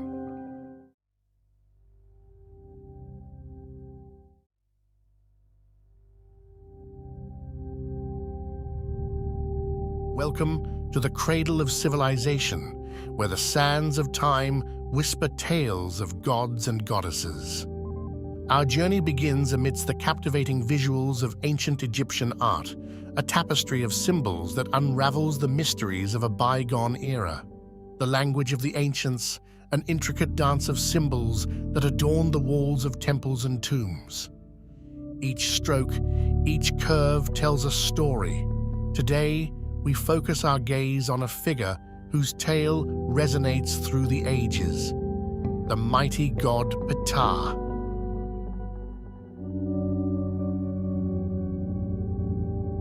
As we step into the divine genesis of Ptah, the weaver of destinies, let us unravel the threads that bind this enigmatic deity to the very fabric of Egyptian mythology. Ptah, a divine architect and creator, held a paramount role in the Egyptian pantheon. Within the divine ensemble known as the Ennead, Ptah took center stage, shaping the very essence of creation.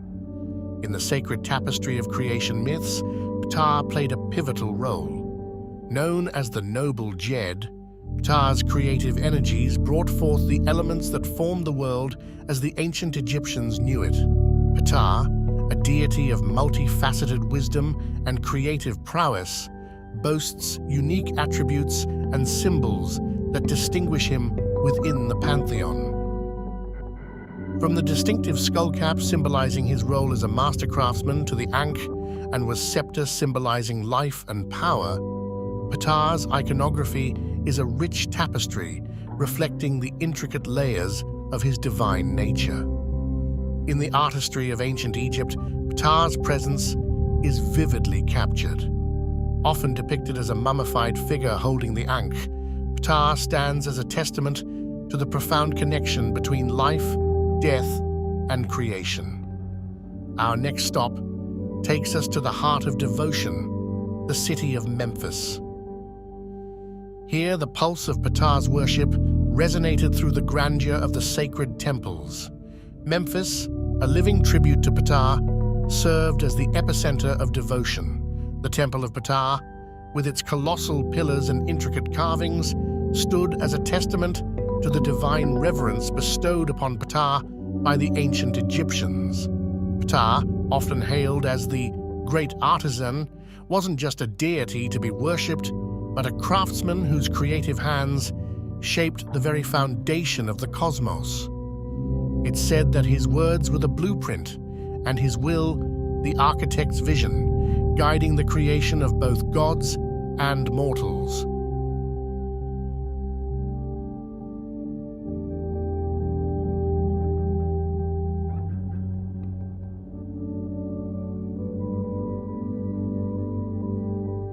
Ptah, the divine artisan, is intricately woven into the very fabric of Ma'at, the cosmic order that governs the universe. As the nator of Ma'at, Ptah's creative energies were not just expressions of divine craftsmanship, but vital threads in the cosmic tapestry. His every action, every stroke of creation, echoed the harmonious balance that Ma'at demanded.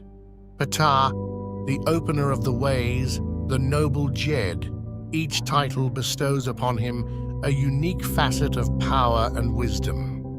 From the architect of the cosmos to the guardian of life's journey, Ptah's titles resonate with the grandeur of his multifaceted existence. Beyond the visual tapestry, Ptah's essence is etched into the sacred texts and hymns of ancient Egypt. In the hallowed words of the priests, Ptah's greatness was praised. In the echoes of hymns, his name reverberated through the sacred corridors. Today, we unveil the wisdom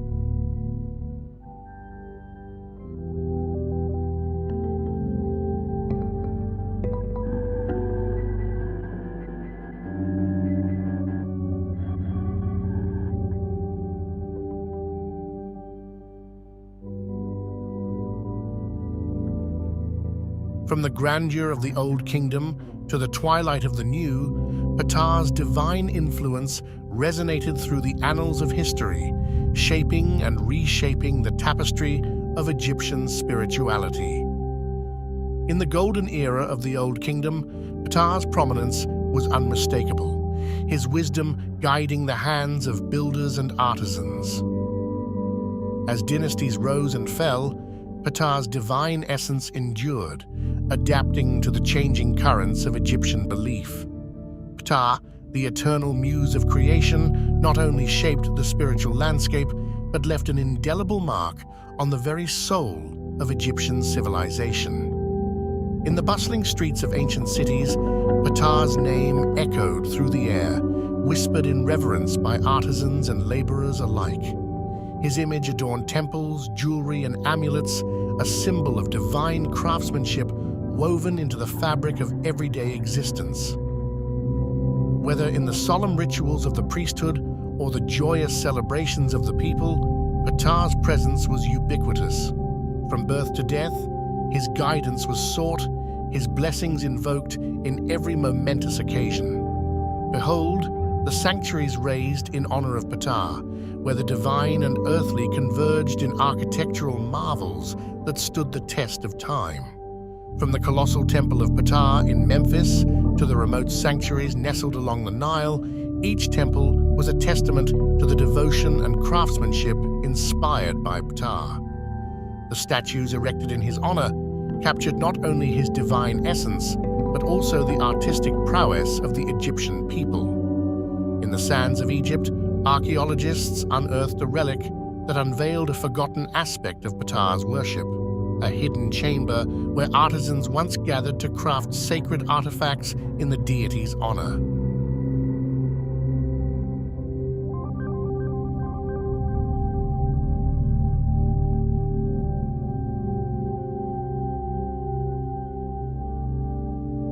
As we journey through the sands of time, we now turn our gaze to Ptah's enduring legacy and his resonance in the modern world, and how the echoes of ancient Egypt continue to reverberate in contemporary art, spirituality, and global culture. Ptah's influence extends far beyond the temples of ancient Egypt, permeating the realms of contemporary art and popular culture. Artists and authors draw inspiration from his wisdom and craftsmanship, weaving his essence into the fabric of their narratives. In the tapestry of modern spirituality, Ptah's name still resonates, celebrated in festivals and gatherings around the world. From the towering obelisks of New York City to the bustling streets of Tokyo, Ptah's image adorns museums, galleries, and cultural landmarks, captivating audiences with the allure of ancient Egypt. The international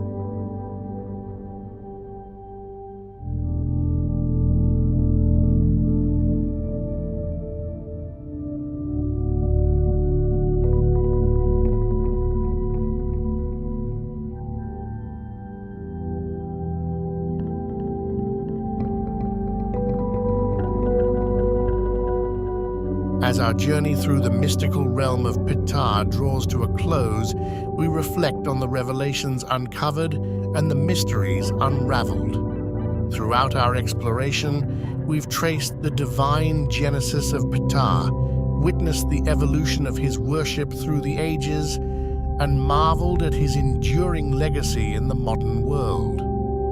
From the sacred temples of ancient Egypt to the global stage of contemporary culture, Ptah's presence remains a testament to the enduring mystique of Egyptian mythology.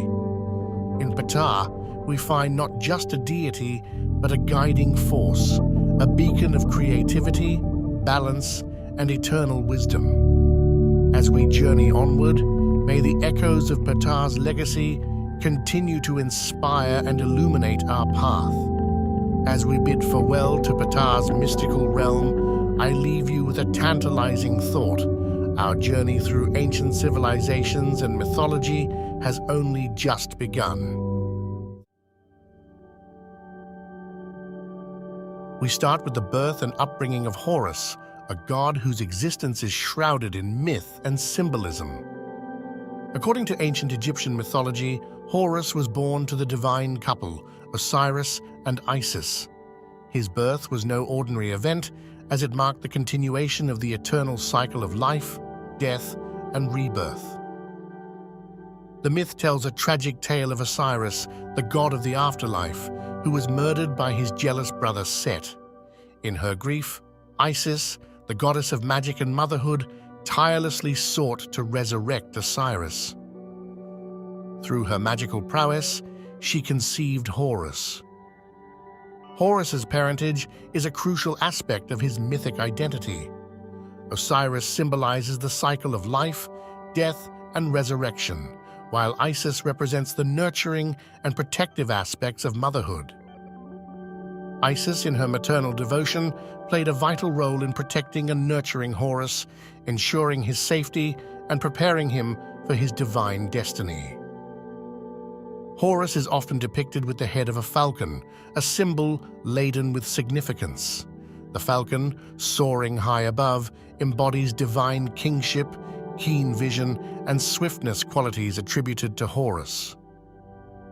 The falcon-headed deity represents not just a god, but a divine protector and a symbol of justice. His vigilant gaze, like that of a falcon, oversees the world, ensuring balance and order in the cosmic scheme of things. In the early dynastic period, Horus was primarily associated with kingship and protection.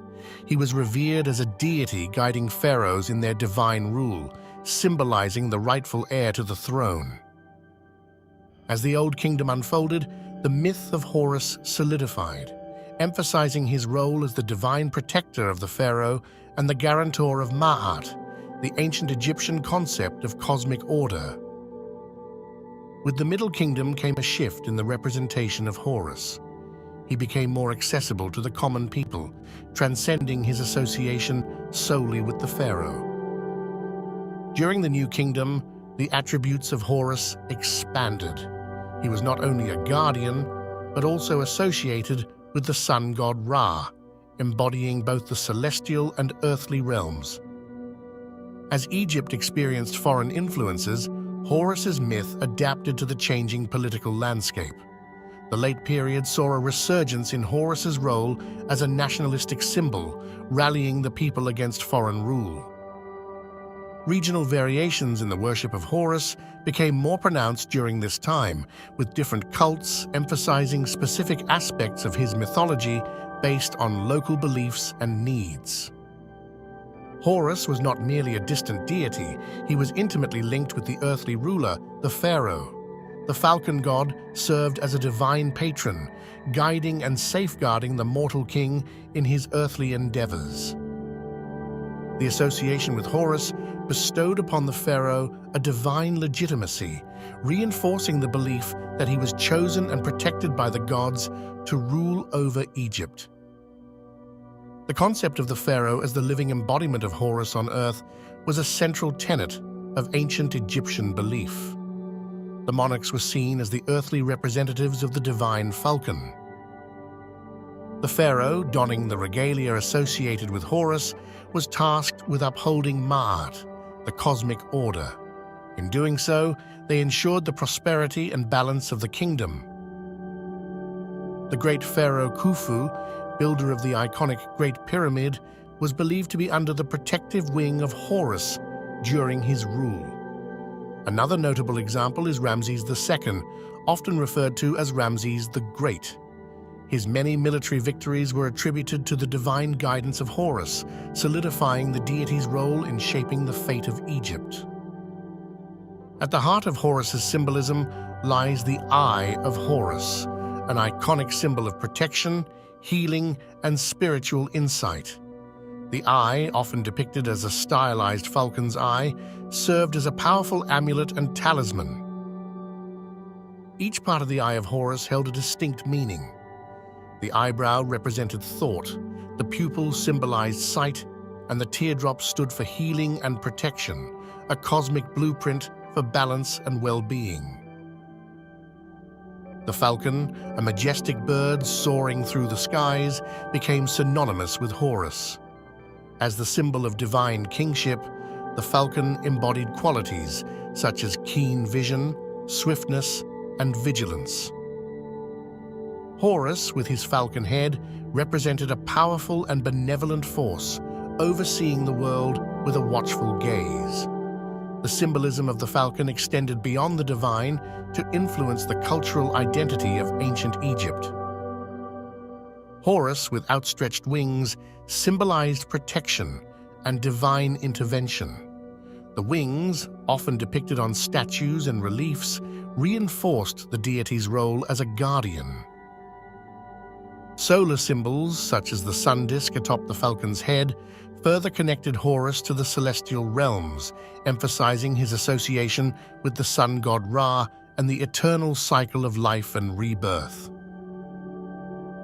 Over the centuries, the depiction of Horus evolved, reflecting the changing cultural and religious landscape. Artists captured the god's essence in diverse poses, emphasizing his role as a protector and divine ruler. One of the most magnificent tributes to Horus stands proudly in the city of Edfu, the Temple of Horus. This grand structure, built during the Ptolemaic period, is a living testament to the enduring worship of the falcon god. The Temple of Edfu is adorned with intricate reliefs and statues depicting Horus's mythological battles and triumphs. Its grandeur and detailed craftsmanship make it one of the best-preserved temples in Egypt. Beyond the grand temples, statues and monuments dedicated to Horus dotted the Egyptian landscape. These sculptures, often depicting the god in regal attire, reinforced his association with divine kingship. Notable among these is the colossal statue of Horus at the Temple of Kom Ombo, where the god is depicted with a double crown, symbolizing his dual role as both a regional and national deity. From his celestial birth to the enduring symbolism of the Eye of Horus, we witness the layers of myth and meaning that defined Horus as a guardian, a symbol of divine kingship, and a celestial force overseeing the cosmic order.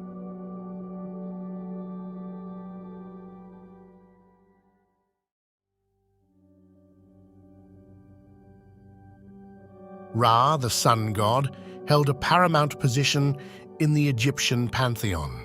As the eternal sun, he embodied life, light, and the cyclical nature of existence. His significance permeated every aspect of ancient Egyptian life, from the grand temples to the humblest of households. Enter the mystical realm of the Heliopolitan Ennead, a divine assembly of 9 revered deities originating in the sacred city of Heliopolis. Among this celestial gathering, Ra emerged as the celestial ruler, his radiance illuminating the very fabric of creation.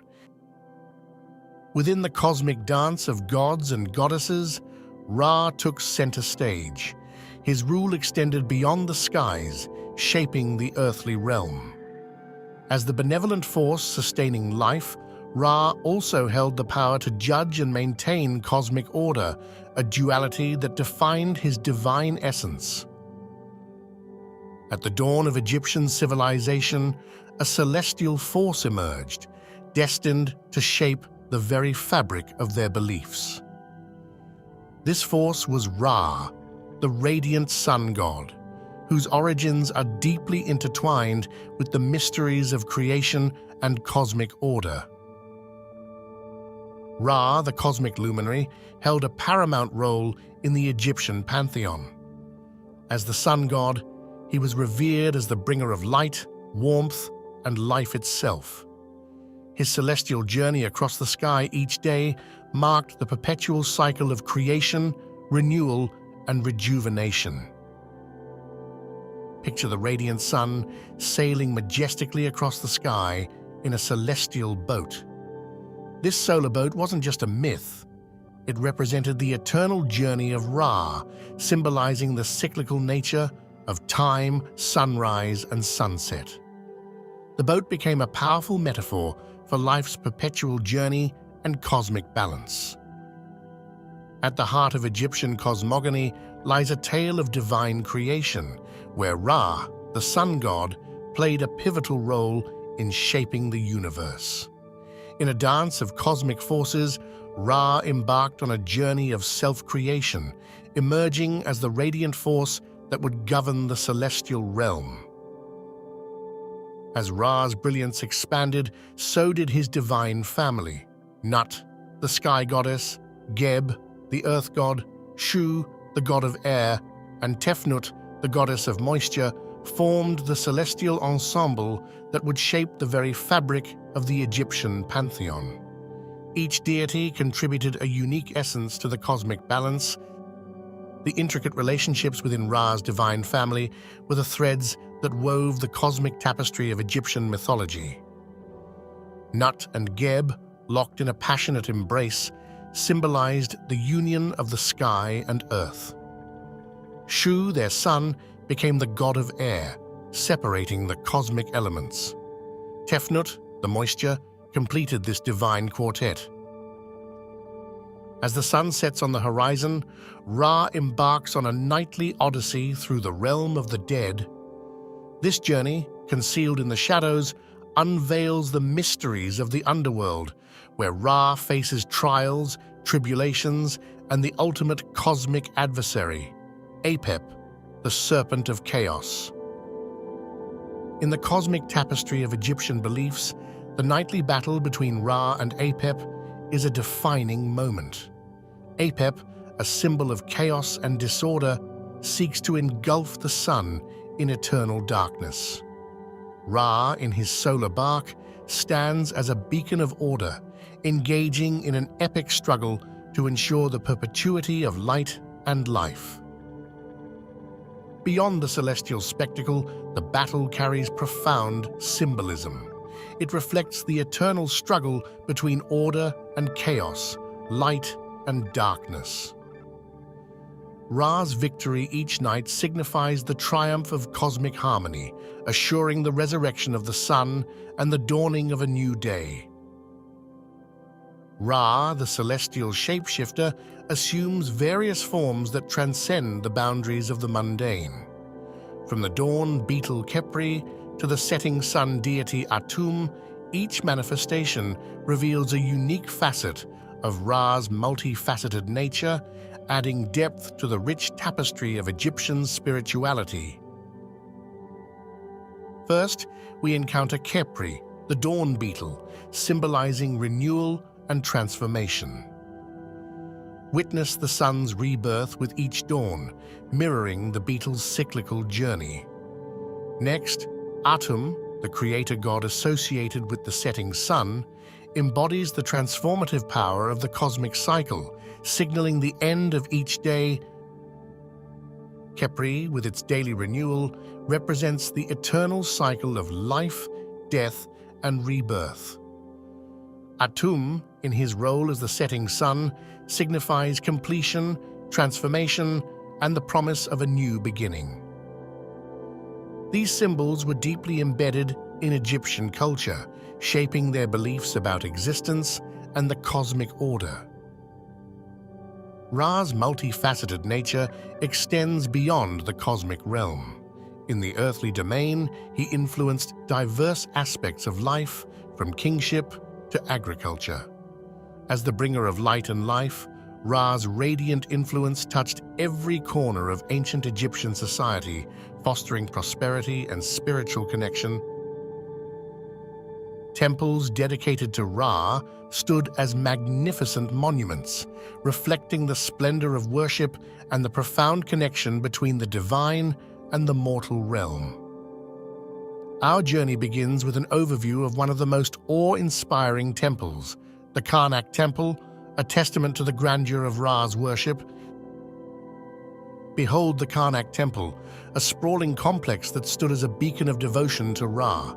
Its colossal pylons, hypostyle halls, and sacred precincts bore witness to the fervent worship and rituals dedicated to the sun god. The walls adorned with hieroglyphs told the tales of Ra's cosmic journey and divine influence. Step back in time and witness the vibrant rituals that unfolded within the sacred precincts. From daily ceremonies honoring the rising sun to grand festivals celebrating Ra's triumphs, the worshippers engaged in acts of devotion, affirming their connection with the divine and the cosmic order personified by Ra. We embarked on a journey through the dawn of Egyptian civilization, witnessing Ra's emergence as the cosmic force that would shape the very fabric of their beliefs. From the creation myths to the nightly battles against Apep, we delved into the depths of Ra's mythology, uncovering the divine tapestry that defined ancient Egypt.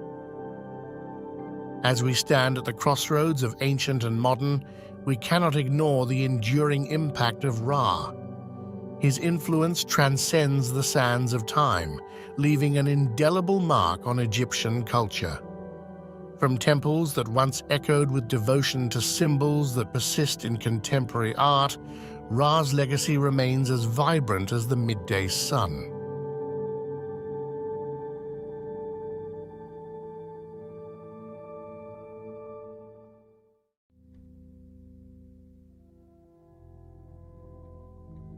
Osiris, the illustrious god of the afterlife, fertility, and rebirth, was not born of mortal unions, but from the celestial embrace of two powerful deities, Nut, the sky goddess, and Geb, the earth god. According to ancient Egyptian mythology, Nut and Geb were not only parents, but also represented the vast expanse of the cosmos. Nut, the sky, arched over the earth. Geb and their union gave birth to Osiris, enveloping him in the harmonious duality of the heavens and the earth. The union of Nut and Geb goes beyond mere parentage. It symbolizes the very essence of cosmic order. Nut, stretching across the sky, embodies the celestial realm, representing order, while Geb, the earthly expanse beneath, is the foundation of life and fertility. Osiris, born from this divine union, carries the symbolism of both celestial and earthly parentage. His essence is a bridge between the spiritual and the physical, embodying the interconnectedness of the Egyptian cosmos. Early representations showcased Osiris with distinct characteristics, often holding the crook and flail, a symbol of rulership and fertility. Hieroglyphs played a crucial role in conveying the myth of Osiris. They were not just symbols, but a storytelling medium, immortalizing the narrative of his birth, his divine parents, and the balance they brought to the cosmos. Osiris takes center stage in the Heliopolitan Aeneid, a divine assembly of 9 deities revered in ancient Egyptian cosmology. The Aeneid was a celestial family, each member representing an essential aspect of creation. And there, in their midst, stands Osiris, a god of unparalleled significance. Osiris wasn't just a god among gods. He held a unique position, embodying principles of life, death, and rebirth. His presence in the Heliopolitan Aeneid signifies his importance in the grand narrative of creation. In the beginning, the universe was shrouded in chaos, and from this chaos emerged the Aeneid, led by the wise Osiris. Osiris's presence in the creation myth symbolizes order and purpose. As the world took form, he stood as a beacon of stability, ensuring the balance between the forces of creation and the ever-present chaos.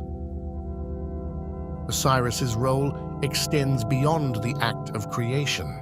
He becomes a custodian of divine order and balance, essential elements in the Egyptian worldview. The Egyptians believed that Osiris's influence permeated every aspect of existence, from the cycles of nature to the conduct of rulers.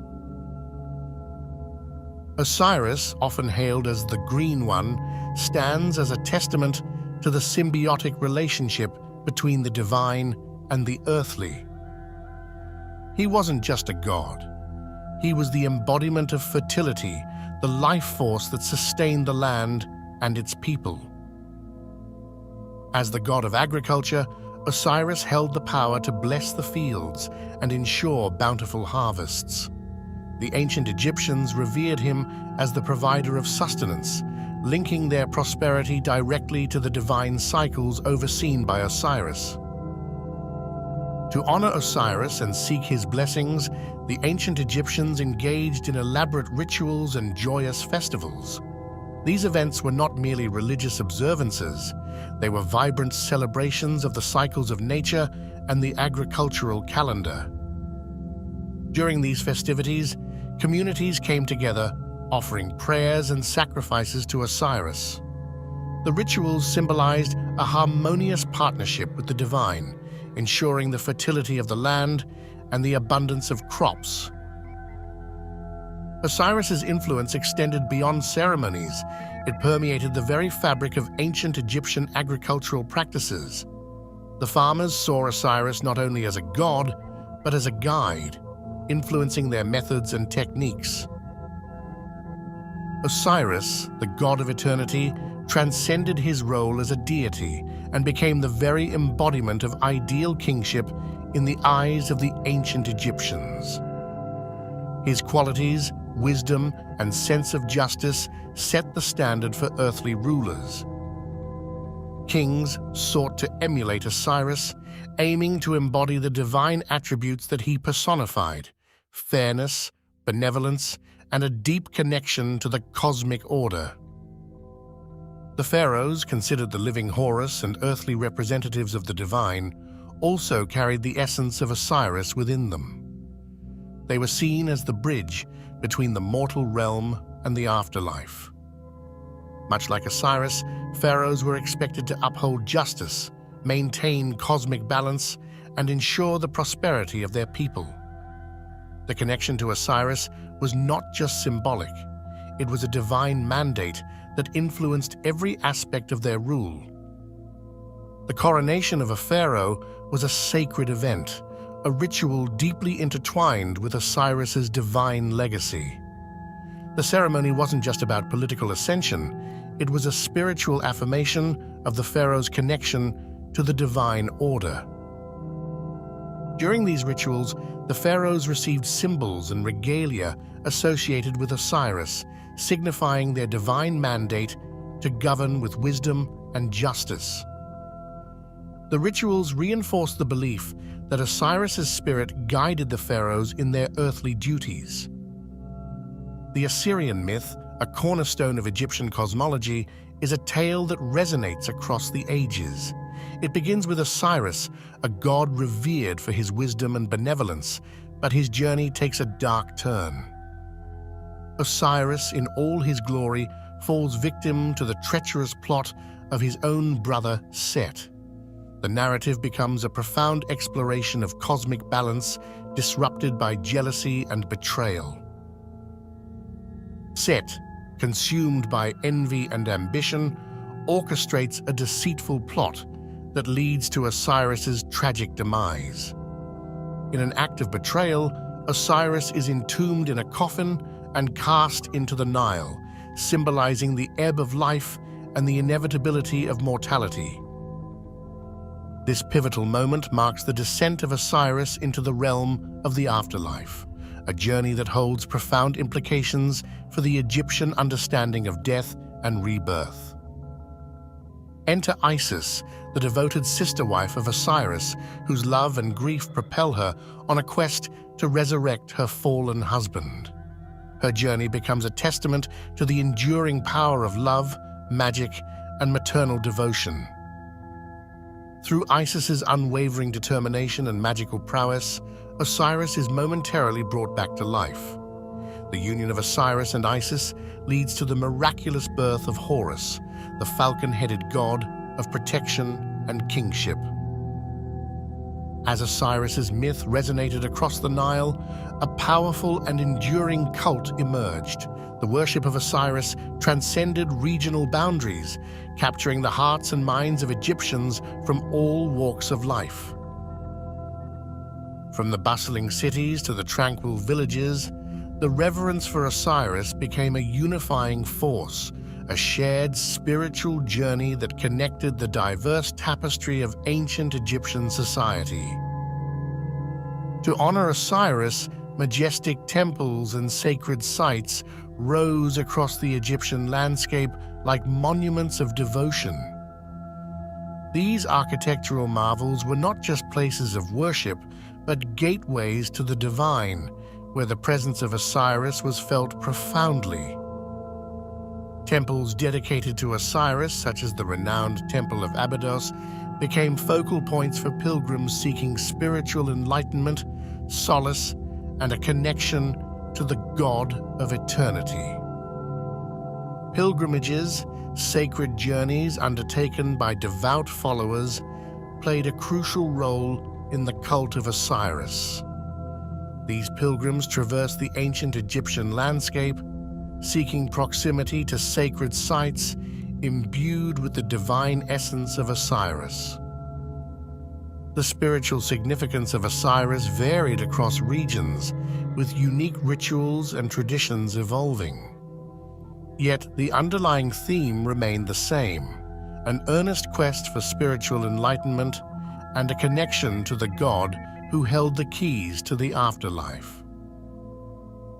The cult of Osiris, with its diverse expressions and shared devotion, stands as a testament to the profound impact of this god on the spiritual fabric of ancient Egypt.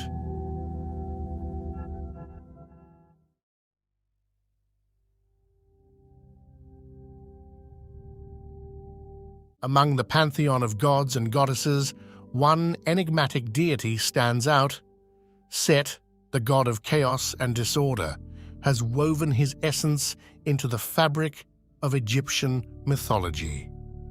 His story, like the shifting sands beneath our feet, holds secrets and surprises that have echoed through the corridors of time. In the shadowy corridors of Egypt's mythic past, Set emerges as a figure shrouded in antiquity. Our journey begins with the origins of this intriguing deity. Set's early appearances in Egyptian mythology are as elusive as the shifting sands themselves. Descriptions and tales from ancient texts paint a picture of a deity both revered and feared. Set's intricate relationships within the divine pantheon are unveiled as we delve into his connections with deities such as Osiris and Isis. The cosmic dance of alliances and conflicts shapes the very essence of Egyptian mythology.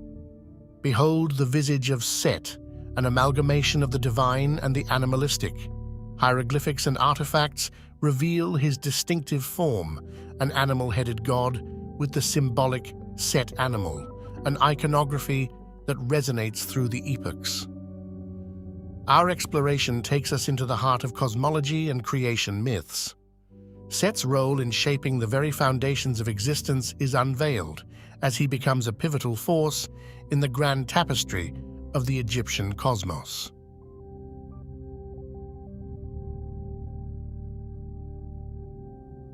As we venture deeper into the annals of Egyptian mythology, our focus shifts to Set's role in the grand tapestry of the pantheon.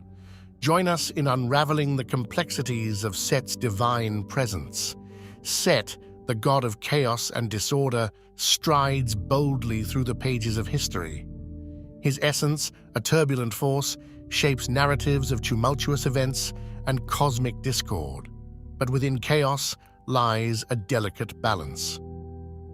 Set plays a pivotal role in the cosmic dance, ensuring the equilibrium of Mahat, the Egyptian concept of cosmic order. His chaotic nature, paradoxically, contributes to the harmony of the divine scales. Set's influence extends beyond the metaphysical, manifesting in the natural world.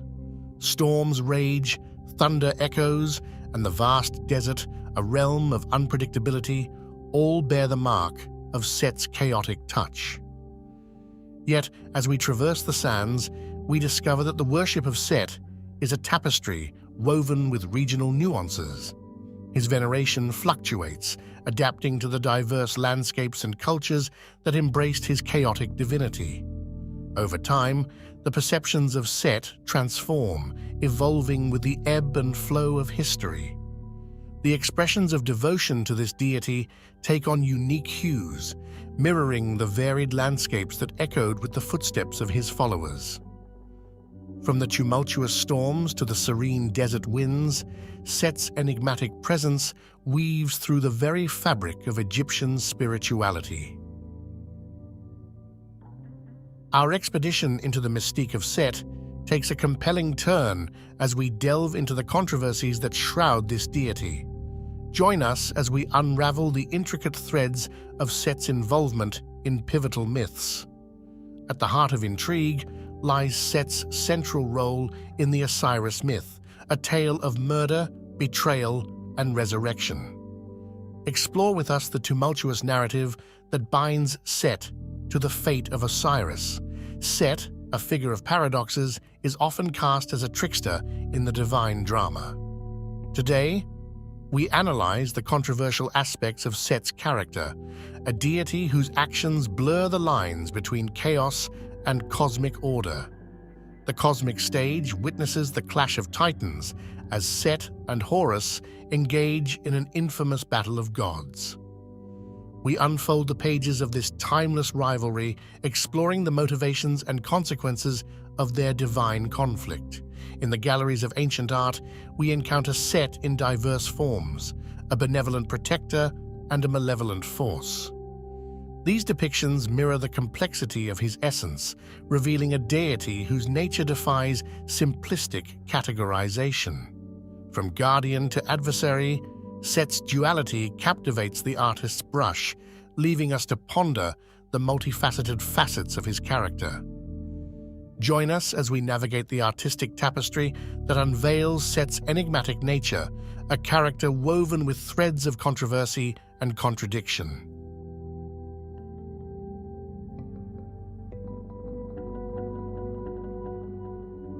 As we navigate the sacred landscapes of ancient Egypt, our focus shifts to the tangible presence of Set in the daily lives and rituals of the people. Join us on this expedition into the heart of devotion and ceremony. Set, the god of chaos and creation, held a significant place in the religious ceremonies of ancient Egypt. His presence permeated the rituals, a force invoked to bring blessings, protection, and perhaps a touch of the unpredictable. Temples dedicated to Set stood as monuments to divine reverence. Today we explore the echoes of these once grand structures, where the faithful gathered to pay homage to the enigmatic god. Offerings and prayers, like whispers in the desert wind, were directed to Set. Join us as we uncover the artifacts and relics that speak of the devotion expressed through these sacred acts, a testament to the intricate relationship between mortals and the divine. The priesthood dedicated to Set held a unique role in the religious tapestry of ancient Egypt. Their practices, a blend of mysticism and tradition, played a crucial part in maintaining the connection between the mortal realm and the chaotic forces embodied by Set. From sacred chants to elaborate ceremonies, the practices of Set's priesthood were as diverse as the landscapes that surrounded them. Today, we piece together the fragments of these ancient rituals, attempting to decipher the language of devotion spoken to the god of chaos.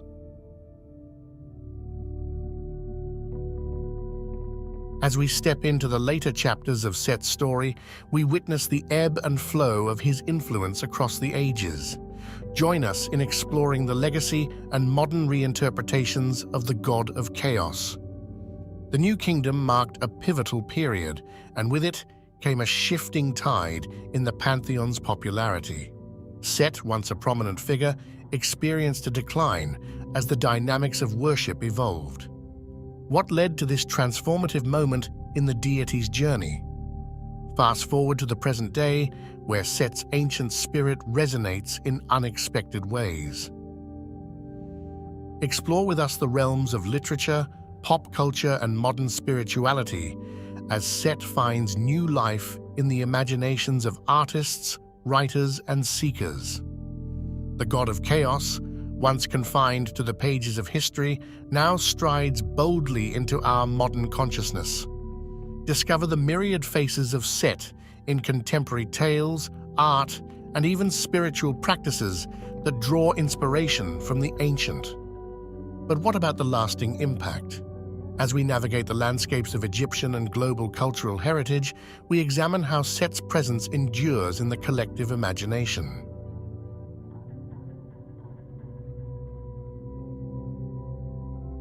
As we stand at the crossroads of time, the tapestry of Set's legacy unfolds before us. From the ancient scrolls to the canvases of today, the god of chaos has woven himself into the very fabric of our exploration. Each stroke of the artist's brush, every carefully carved hieroglyphic, tells a tale of a deity who defies simple definition. Set, with his duality and controversy, continues to captivate and mystify, leaving an indelible mark on the sands of history. As we conclude our expedition into the mysteries of Set, we invite you to carry the spirit of chaos and creation with you. Let his enigma linger in your thoughts, a reminder that the ancient world holds secrets waiting to be discovered.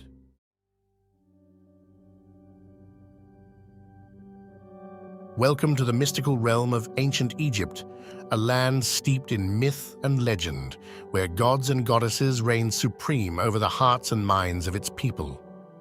Among these divine beings, one figure stands out, revered and enigmatic: Anubis. In the vast pantheon of Egyptian deities, Anubis holds a special place as the god of mummification and the afterlife. His presence permeated every aspect of Egyptian society, from religious rituals to funerary practices. Before we delve deeper into the mysteries of Anubis, let's take a moment to understand the role of gods and goddesses in ancient Egyptian society. To the ancient Egyptians, these divine beings were not merely distant figures to be worshipped, they were integral to every facet of life. From the mighty Ra, the sun god, who journeyed through the sky each day, to Isis, the goddess of magic and motherhood, who protected her people with her powerful spells, the gods and goddesses of Egypt were seen as both protectors and guides. They were believed to intervene in the affairs of mortals, offering blessings to the virtuous and punishments to the wicked. And at the heart of this divine hierarchy stood Anubis, the jackal-headed guardian of the dead. We will now unravel the myths and legends surrounding the god of the afterlife, Anubis. To understand the origins of Anubis, we must journey back to the dawn of Egyptian civilization, where myths and legends intertwine with history. Anubis, one of the oldest gods in Egyptian mythology, emerged from the primordial chaos, embodying the mysteries of life and death. Often depicted with the head of a jackal, Anubis's appearance is as striking as it is symbolic. The jackal, a scavenger of the desert, was associated with death and the afterlife, making it a fitting representation for the god who presided over these realms. Anubis was more than just a symbolic figure.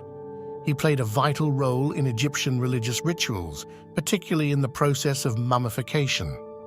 As the god of embalming and the afterlife, Anubis oversaw the preservation of the deceased's body and guided their soul to the underworld. As for his parentage, the origins of Anubis are shrouded in mystery, much like the god himself. While some myths suggest that he was the son of Osiris, the god of the afterlife, and Nephthys, others propose a lineage with Set and Nephthys. Regardless of his parentage, Anubis's role as the guardian of the dead remained constant throughout Egyptian history, his presence offering comfort and protection to the souls journeying to the afterlife. In the realm of Egyptian religion and funerary practices, Anubis reigned supreme, his presence felt in every aspect of the journey to the afterlife. From the moment of death to the final judgment, Anubis played a crucial role in guiding the souls of the departed. One of the most sacred rituals involving Anubis was the weighing of the heart ceremony, conducted in the Hall of Ma'at. Here, the heart of the deceased was weighed against the feather of Ma'at, the goddess of truth and justice. Anubis presided over this solemn ceremony, ensuring that the scales remained balanced. If the heart was found to be lighter than the feather, it meant that the soul had lived a righteous life and could proceed to the afterlife. But if the heart was heavy with sin, it would be devoured by the fearsome beast, Ammit. Beyond the halls of judgment, Anubis continued to guide the souls of the departed through the treacherous journey to the afterlife. With his keen sense of direction and unwavering vigilance, he protected grave sites from desecration and ensured that the deceased found their rightful place in the kingdom of Osiris. The importance of Anubis extended beyond the realm of the spiritual, as his statues and imagery adorned tombs and temples throughout ancient Egypt. These representations served not only as symbols of protection, but also as reminders of the eternal cycle of life, death, and rebirth.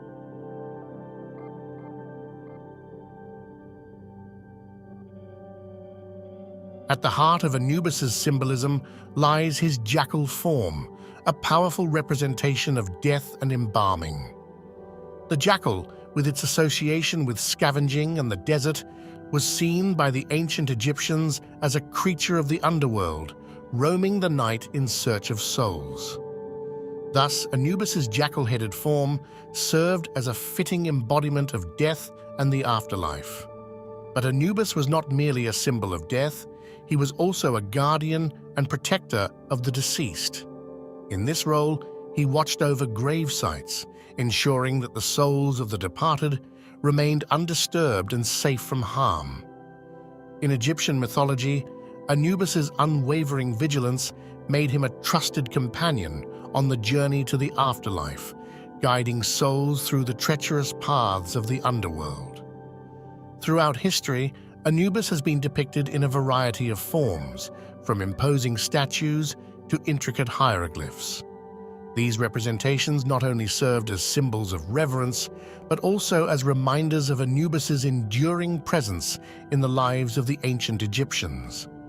Anubis's influence extended beyond the realm of art and imagery, as his presence could be felt in the sacred texts and rituals of Egyptian religion.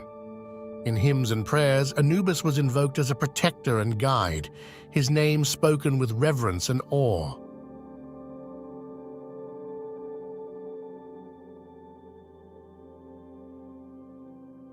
As we continue our exploration of the enigmatic deity Anubis, we uncover a trove of fascinating facts and trivia that shed light on the lesser-known aspects of this ancient god's legacy. Did you know that beyond his role as the guardian of the dead, Anubis was also associated with healing and magic? In ancient Egypt, Anubis was often invoked in healing rituals, where his divine presence was believed to bring comfort and relief to the sick and afflicted. His connection to magic was equally profound, with spells and incantations invoking his name for protection and guidance. But perhaps one of the most intriguing connections involving Anubis is his association with the constellation Canis Major, the great dog in the night sky. In ancient Egyptian mythology, Anubis was sometimes equated with the celestial dog that followed the great hunter god, Orion, across the heavens. This celestial connection further underscores Anubis's role as a guardian and guide in both the earthly realm and the stars above. Anubis's significance extends beyond his celestial associations, as he played a central role in the Osirian myth cycle, one of the most enduring narratives in Egyptian mythology. In this myth, Anubis played a crucial role in the journey of Osiris, the god of the afterlife, who was slain by his jealous brother Set. It was Anubis who embalmed Osiris's body, preparing him for his journey to the underworld and eventual resurrection. Finally, Anubis's legacy lives on in modern interpretations and representations, where he continues to captivate audiences around the world. Whether portrayed as a stoic guardian or a mysterious deity, Anubis remains a symbol of death, rebirth, and the enduring mysteries of the afterlife.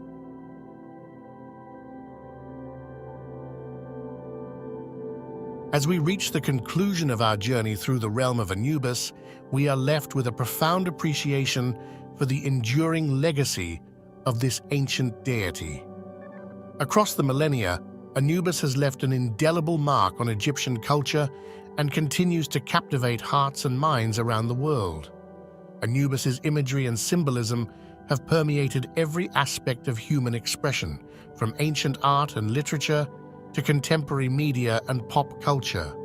His jackal-headed form and enigmatic presence have inspired countless artists, writers, and filmmakers to explore the mysteries of death and the afterlife. In today's world, the fascination with Anubis in Egyptian mythology remains as strong as ever. From blockbuster movies to best-selling novels, Anubis continues to play a prominent role in popular culture, his image serving as a potent symbol of death, rebirth, and the eternal cycle of life. The legacy of Anubis extends to the hearts and minds of people around the world who are drawn to the rich tapestry of Egyptian mythology. Through museums, exhibitions, and archaeological discoveries, Anubis continues to inspire wonder and curiosity, inviting us to explore the ancient wisdom of the Nile Valley. In closing, Anubis stands as more than just a figure from the distant past. He is a timeless symbol of the human quest for understanding and transcendence. As we gaze upon his jackal-headed visage, we are reminded of the mysteries that lie beyond the veil of mortality and the enduring legacy of those who have come before us. And so, we bid farewell to Anubis, the guardian of the dead, the guide to the afterlife, and a symbol of the eternal journey of the human spirit. Thank you for joining us on this journey through the fascinating world of Anubis and Egyptian mythology. See you next time.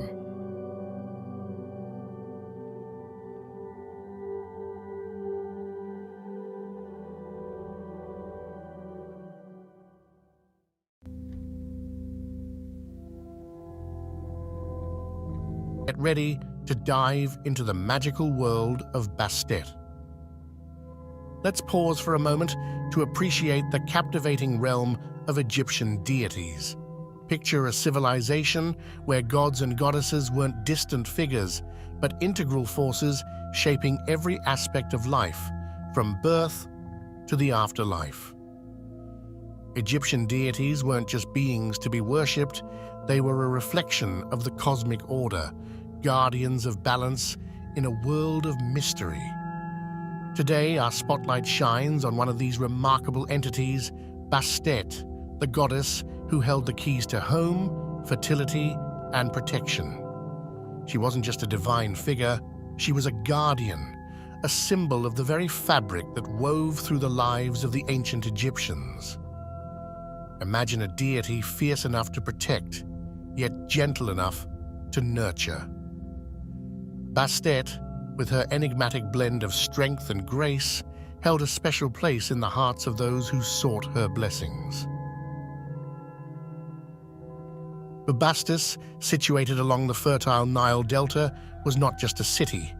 It was the cradle of Bastet's worship. The very soil beneath it bore witness to the emergence of this revered goddess. Imagine a city pulsating with the energy of devotion, its streets alive with the echoes of worship. As we journey through time, we witness the evolution of Bastet's character. From her early manifestations as a lioness deity, embodying ferocity and protection, to the gradual transformation into a more domesticated cat goddess, symbolizing the gentler aspects of home and fertility. Now let's uncover Bastet's role in the grand pantheon of Egyptian gods and goddesses. She wasn't just a singular entity. She held a unique place, often invoked as the defender of the home and the benevolent protector of those who sought her divine favor. As time marched forward, so did the artistry that adorned the temples and tombs of ancient Egypt. The evolution of Bastet's iconography is a tale in itself, from the fierce lioness to the graceful domestic cat. Each representation told a story capturing the essence of the times and the beliefs of the people. Through the skilled hands of artisans, Bastet's image transformed, mirroring the ebb and flow of Egyptian society. Join me as we explore the intricate details etched into statues and carvings, revealing not just an artistic evolution, but a cultural one as well. Among the many facets of Bastet's character, one that stands out is her fierce protectiveness, particularly towards women and children, a deity whose embrace shields the vulnerable, whose presence brings comfort in times of peril. Bastet was painted as a guardian, a nurturing force in the lives of those who sought her refuge. Let's unravel the intriguing transformation of Bastet from a formidable lioness deity to a more domesticated cat goddess. Witness the shift from ferocity to grace as Bastet adapts to the changing beliefs and values of ancient Egyptian society. Imagine Egypt coming alive with the rhythm of drums, the sway of dancers, and the jubilation of festivals dedicated to Bastet. These celebrations weren't merely rituals. They were expressions of gratitude, joy, and the profound connection between the people and their goddess. These gatherings were not only a time for merriment, but also moments when the divine and mortal worlds converged, forging a bond that transcended time itself.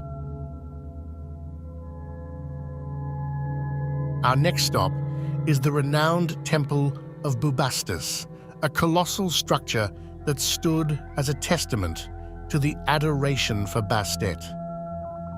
Imagine wandering through its grand halls, where the air was thick with the fragrance of incense and the chants of devoted worshippers echoed through the sacred chambers.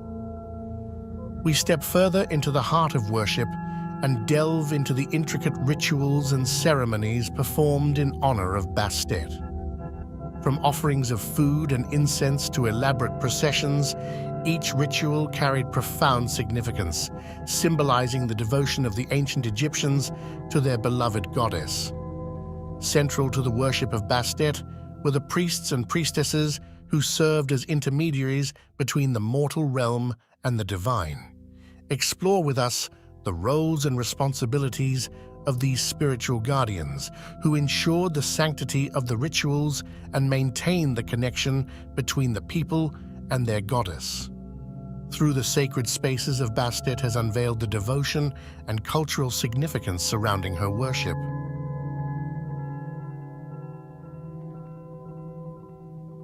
As we step forward in time, let's explore how Bastet's influence persisted in later periods of history and transcended the borders of ancient Egypt.